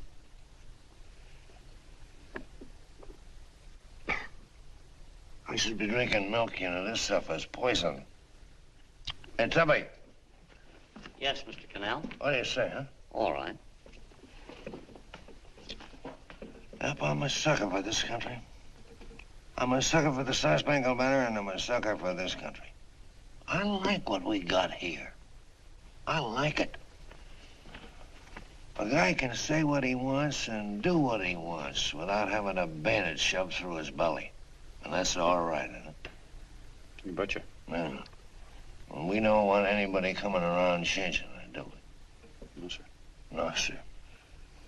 And when they do, I get mad. I get boiling mad. And right now, John, I'm sizzling. I get mad for a lot of other guys besides myself. I get mad for a guy named Washington, and a guy named Jefferson, and Lincoln. Lighthouses, John. Lighthouses in a foggy world. You know what I mean? Yeah, you bet. Listen, pal, this fifth column stuff is pretty rotten, isn't it? Yeah, it certainly is. And you'd feel like an awful sucker if you found yourself marching right in the middle of it, wouldn't you? You. Of course, you wouldn't know it because you're gentle. But that's what you're doing. You're mixed up with a skunk, my boy. A no-good, dangerous skunk. Say, you're not talking about Mr. Norton, are you? I'm not talking about his grandfather's pet poodle. You must be wrong, Mr. Cannell. Because he's been marvelous about the John Doe clubs. Yeah? Say, you're sold on this John Doe idea, aren't you? Sure. Sure. I don't blame you. So am I. It's a beautiful miracle. A miracle that can only happen right here in the good old USA. And I think it's terrific. What do you think of that? Me, hard-boiled Cannell, and I think it's plenty terrific. All right. Now, supposing a certain unmentionable worm whose initials are DB was trying to use that to shove his way into the White House so he could put the screws on, so he could turn out the lights in those lighthouses. What would you say about that, huh? Nobody's going to do that, Mr. Cannell. They can't use the John Doe clubs for politics. That's the main idea. Is that so? Then what's a big political boss like Hammett doing in town? And a labor leader like Bennett? And a lot of other big shots are up at DB's house right now.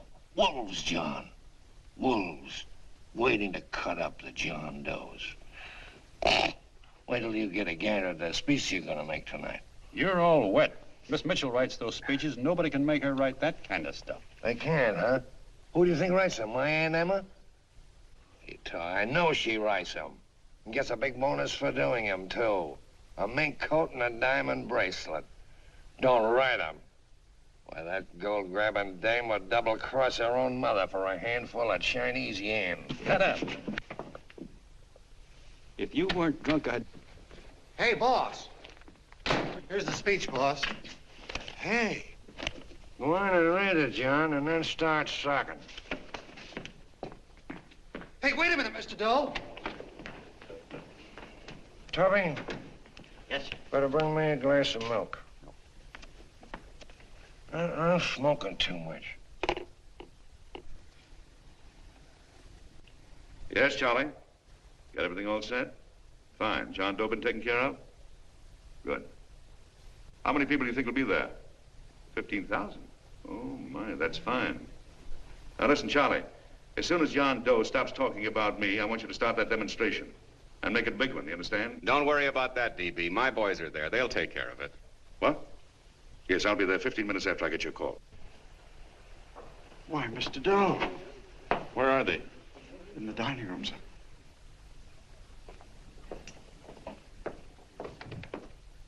Now, gentlemen, I think we're about ready to throw that great big bombshell. Yeah, well, it's about time. Even a conservative estimate shows that we can count on anywhere between 10 and 20 million John Doe votes. Now, add to that the labor vote that Mr. Bennett will throw in, and the votes controlled by Mr. Hammett and the rest of you gentlemen in your own territories, and nothing can stop us. As I said before, I'm with you, providing you can guarantee the John Doe vote. Don't worry about that. You can count on me on one condition. Little Bennett's got to be taken care of. Didn't I tell you that everybody in this room would be taken care of? My agreement with you gentlemen stands. I'm with you, DB, but I still think it's a very daring thing we're attempting. These are daring times, Mr. Barrington. We're coming to a new order of things. There's too much talk been going on in this country. Too many concessions have been made. What the American people need is an iron hand. You're right. That's true. You're quite right, Levy. Discipline. Right. And now, may I offer a little toast to Miss Ann Mitchell, the brilliant and beautiful lady who is responsible for all this. Miss Mitchell. Mr. Norton, I'd like to talk to you alone for a minute. Oh, Miss Mitchell has something to say to us. Let's say it. Hello.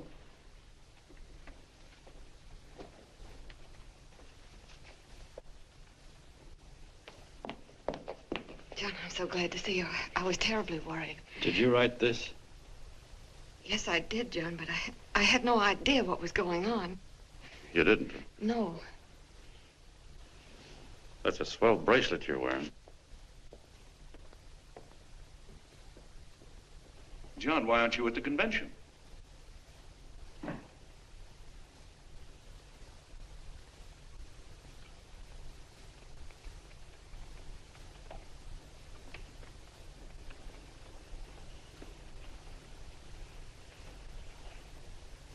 Is there anything wrong? No, nothing's wrong. Everything's fine. So there's going to be a new order of things, huh? Everybody's going to cut himself a nice fat slice of the John Does, eh?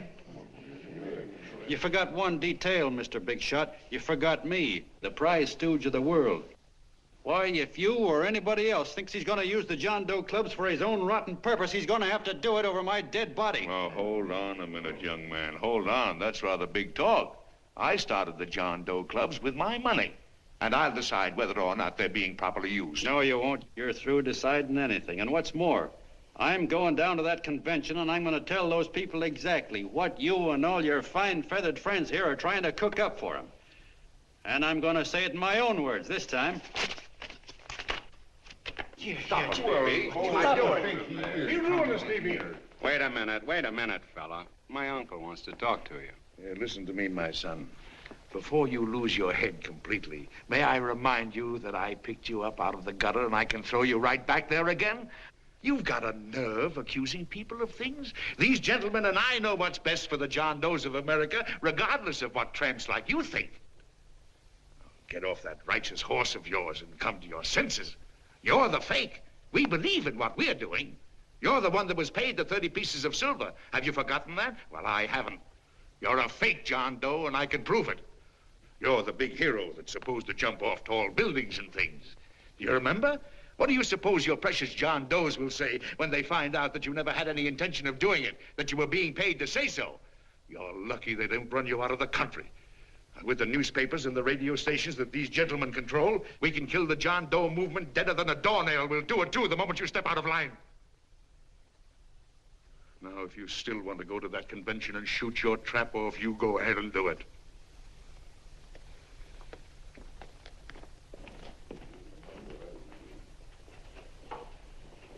You mean to tell me you'd try to kill the John Doe movement if you can't use it to get what you want? You bet your bottom dollar we would.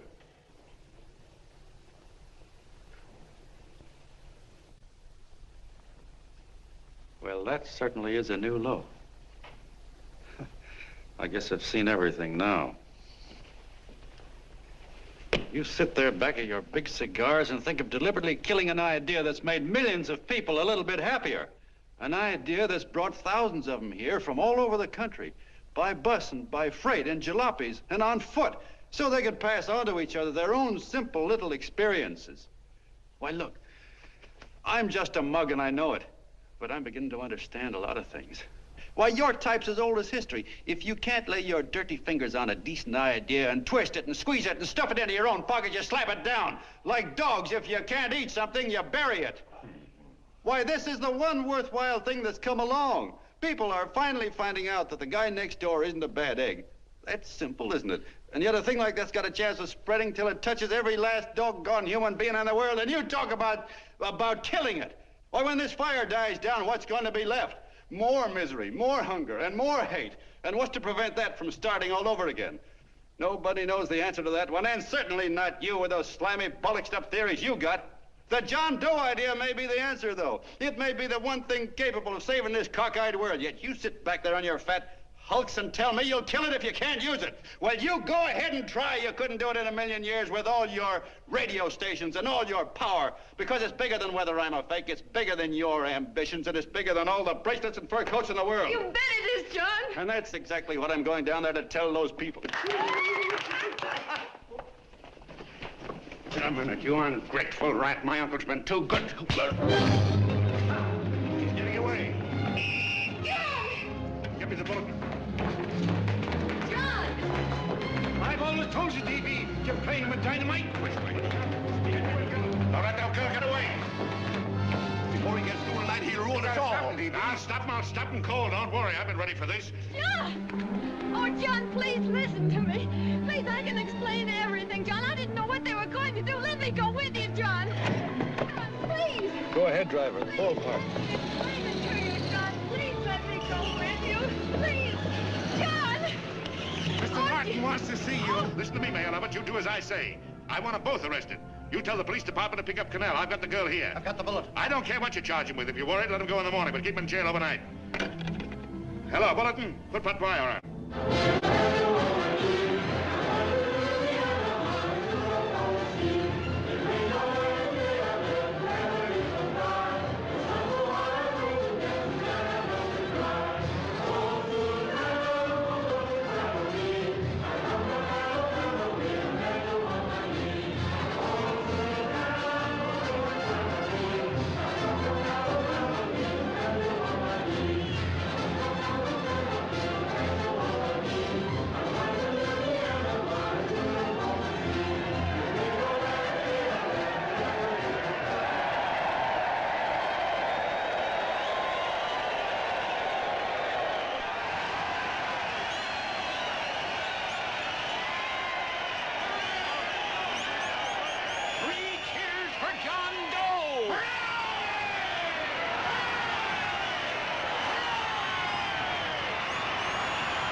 Quiet, please.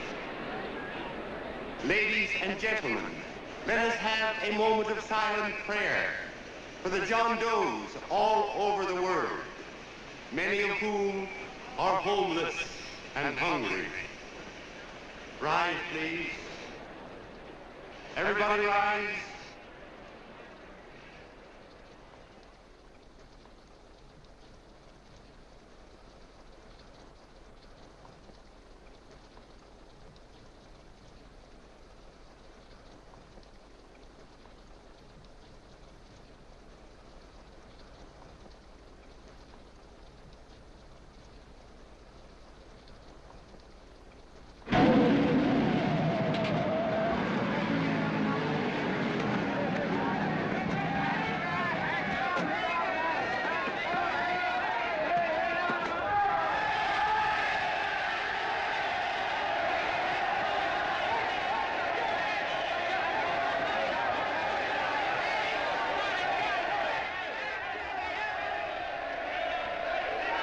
Newsboys.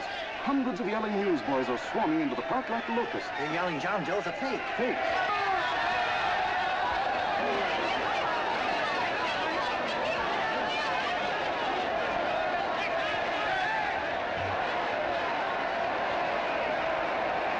Federal investigation urged by Chamber of Commerce. How could he be a fake?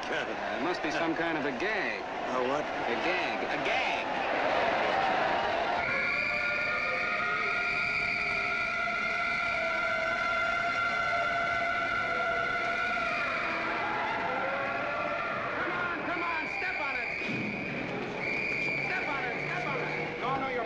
so let's get going. Wait for the thing. Hey, miss, will you autograph my balloon? Sure.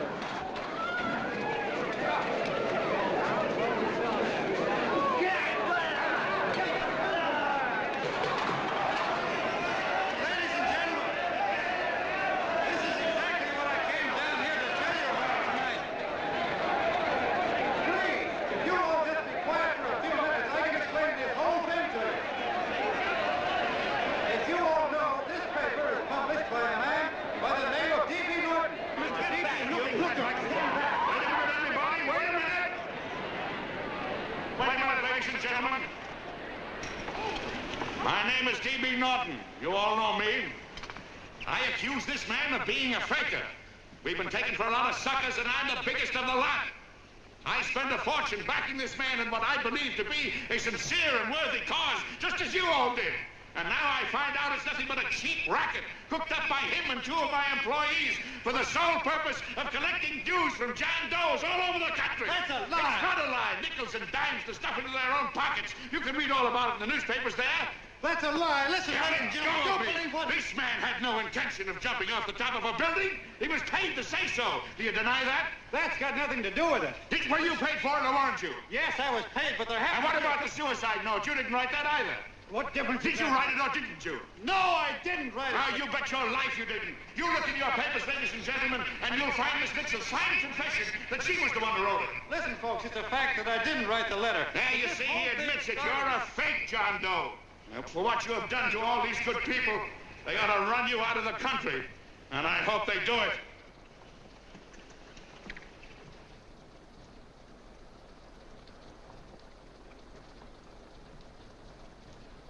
Speak up, John. We believe you.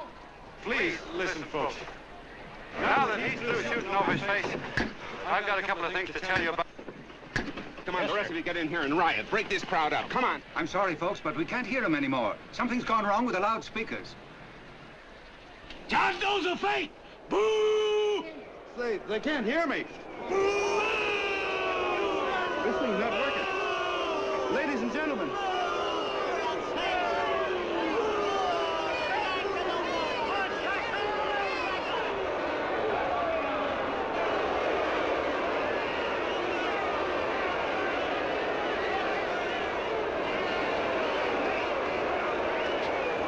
This thing's bigger than whether I'm a fake. Look, Kurt, you believe me, don't you? Sure, I believe you. Walking my legs off, digging up 5,000 signatures for a phony. Well, there you are, Mr. Doe. 5,000 names asking you not to jump off any roof. It makes no difference, Bert.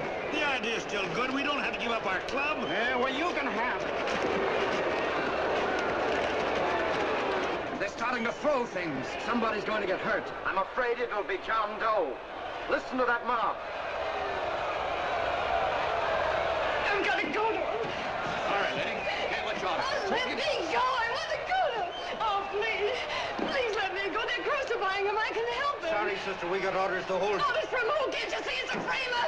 And oh, Mother, they won't let me go. They won't let me go. Listen, folks. You gotta listen to me, everybody. Back to the jungle, you hobo! Just another racket! Stick to your clubs. We've been fed baloney so long, we're getting used to it.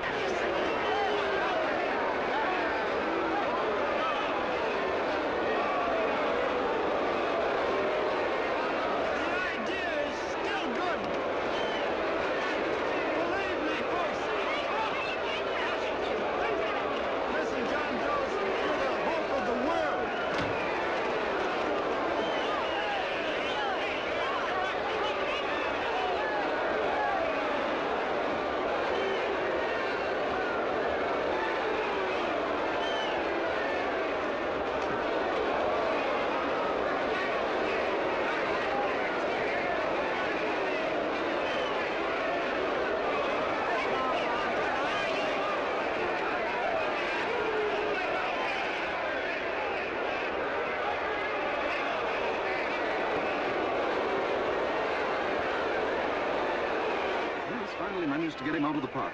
But if that boy isn't hurt, it'll be a miracle. Ladies and gentlemen, this certainly looks like the end of the John Doe movement. Well, boys, you can chalk up another one to the Pontius pilots.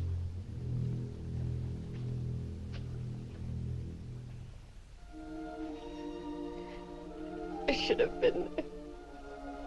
I could have helped him. He was so all alone. A lot of us are going to be mighty ashamed of ourselves after tonight. We certainly didn't give that man much of a chance.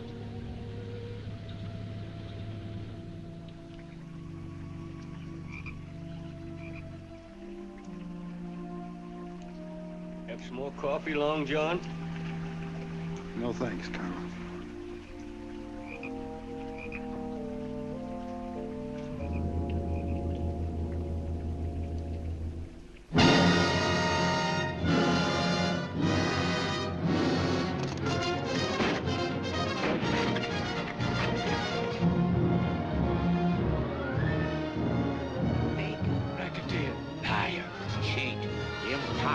Why don't you jump? Christmas Eve at midnight. Bye, Mr. Doe. You're a wonderful man. And God bless you, my boy. Now get in there and catch.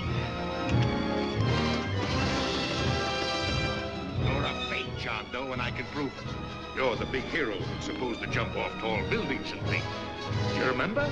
What do you suppose your precious John Does will say when they find out that you never had any intention of doing it, that you were being paid to say so? Christmas Eve at midnight.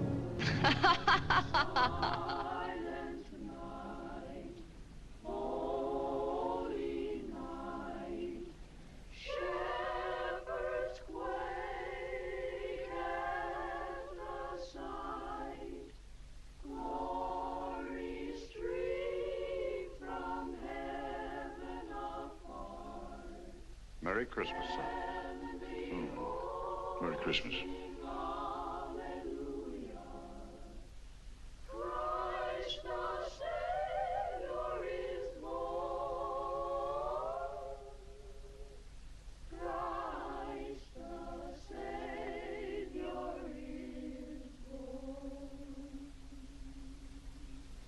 Thank you, sir.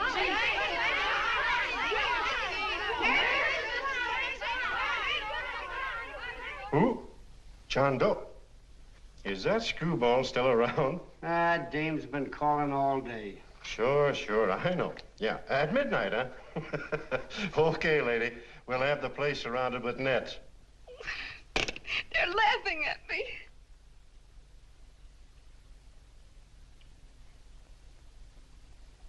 You're a sick girl, Anne. You better take it easy.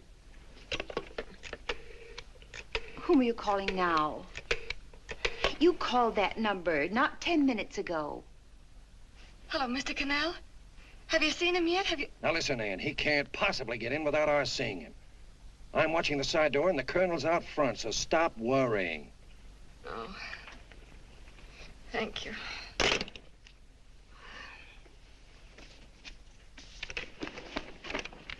What, Ann?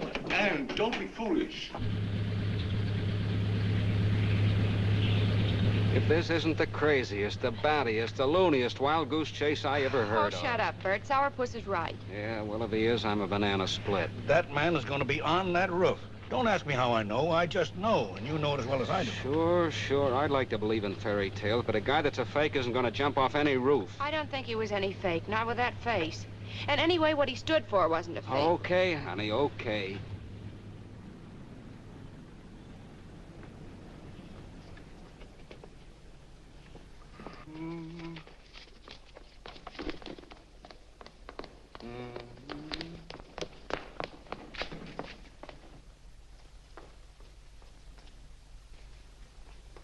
Elevators ain't running.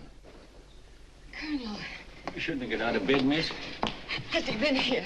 No. Have you seen him? I ain't seen him for a week. Where's Cannell? He's watching the other door. Oh, gee, you're swell. Oh.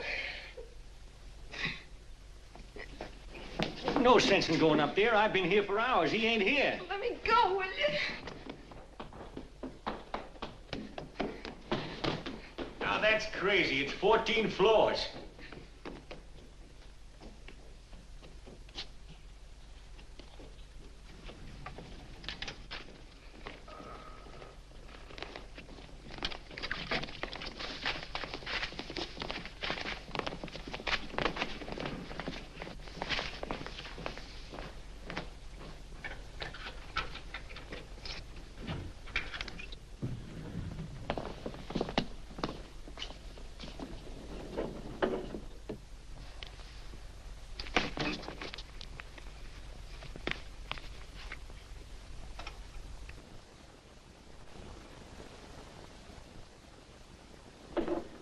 far as the elevator goes. We gotta walk up to the tower.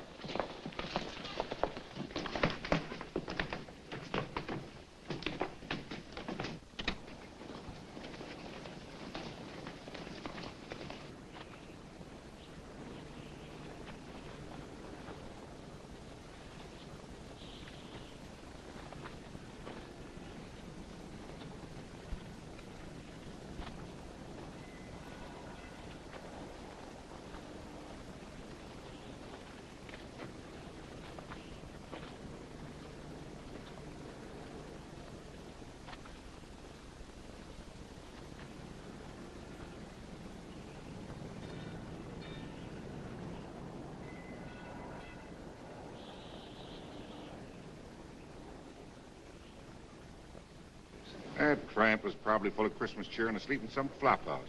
Let's go. I've got to decorate my tree.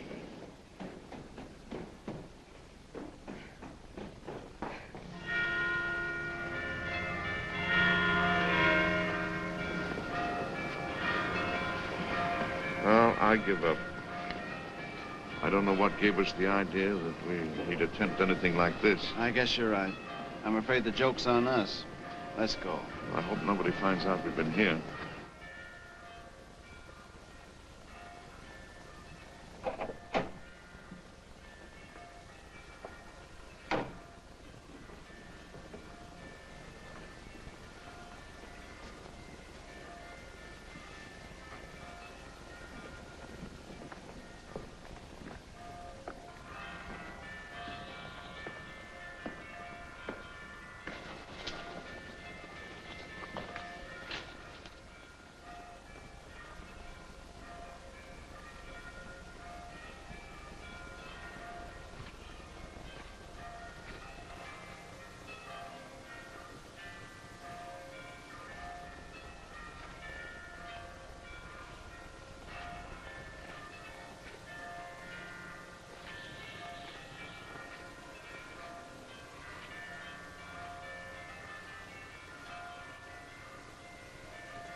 I wouldn't do that if I were you, John.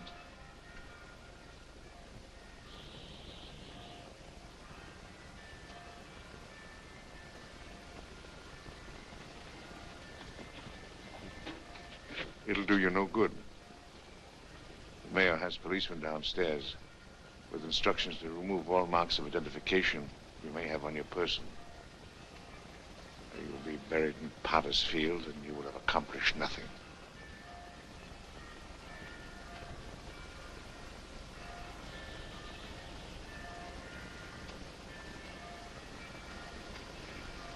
I've taken care of that. I've already mailed a copy of this letter to Mr. Cannell. John, why don't you forget this foolishness? Stop right where you are, Mr. Norton, if you don't want to go overboard with me.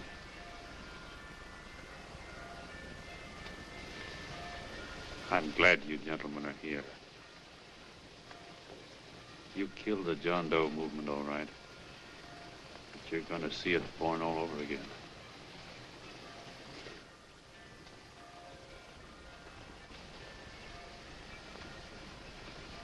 Now take a good look, Mr. Norton.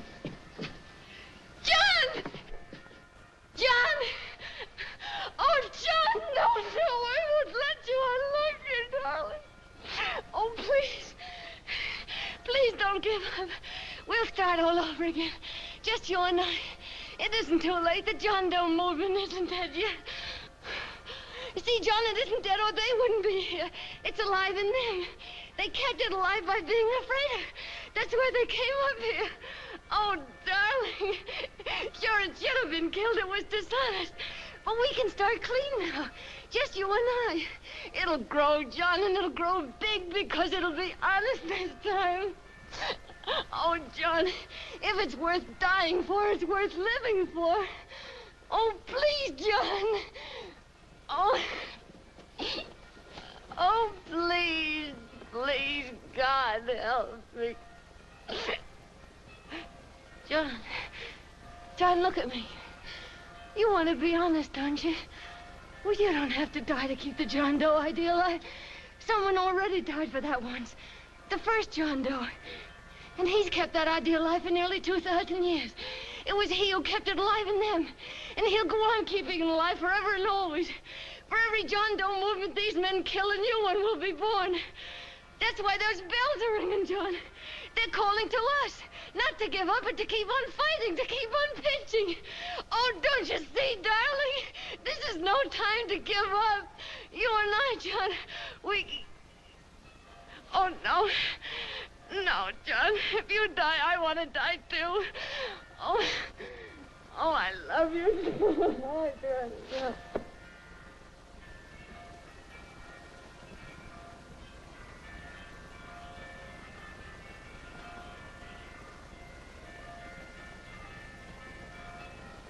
Mr. Doe, you don't have to. We're with you, Mr. Doe. We just lost our heads and acted like a mob. What Bert's trying to say is that we need you, Mr. Doe. There were a lot of us that didn't believe what that man said. We were going to start up our John Doe Club again, whether we saw you or not, weren't we, Bert? And there were a lot of others that were going to do the same thing. Well, Mr. Sourpuss even got a letter from his cousin in Toledo. I got it right here, Mr. Doe. Only it'd be a lot easier with you. Please. Please come with us, Mr. Doe.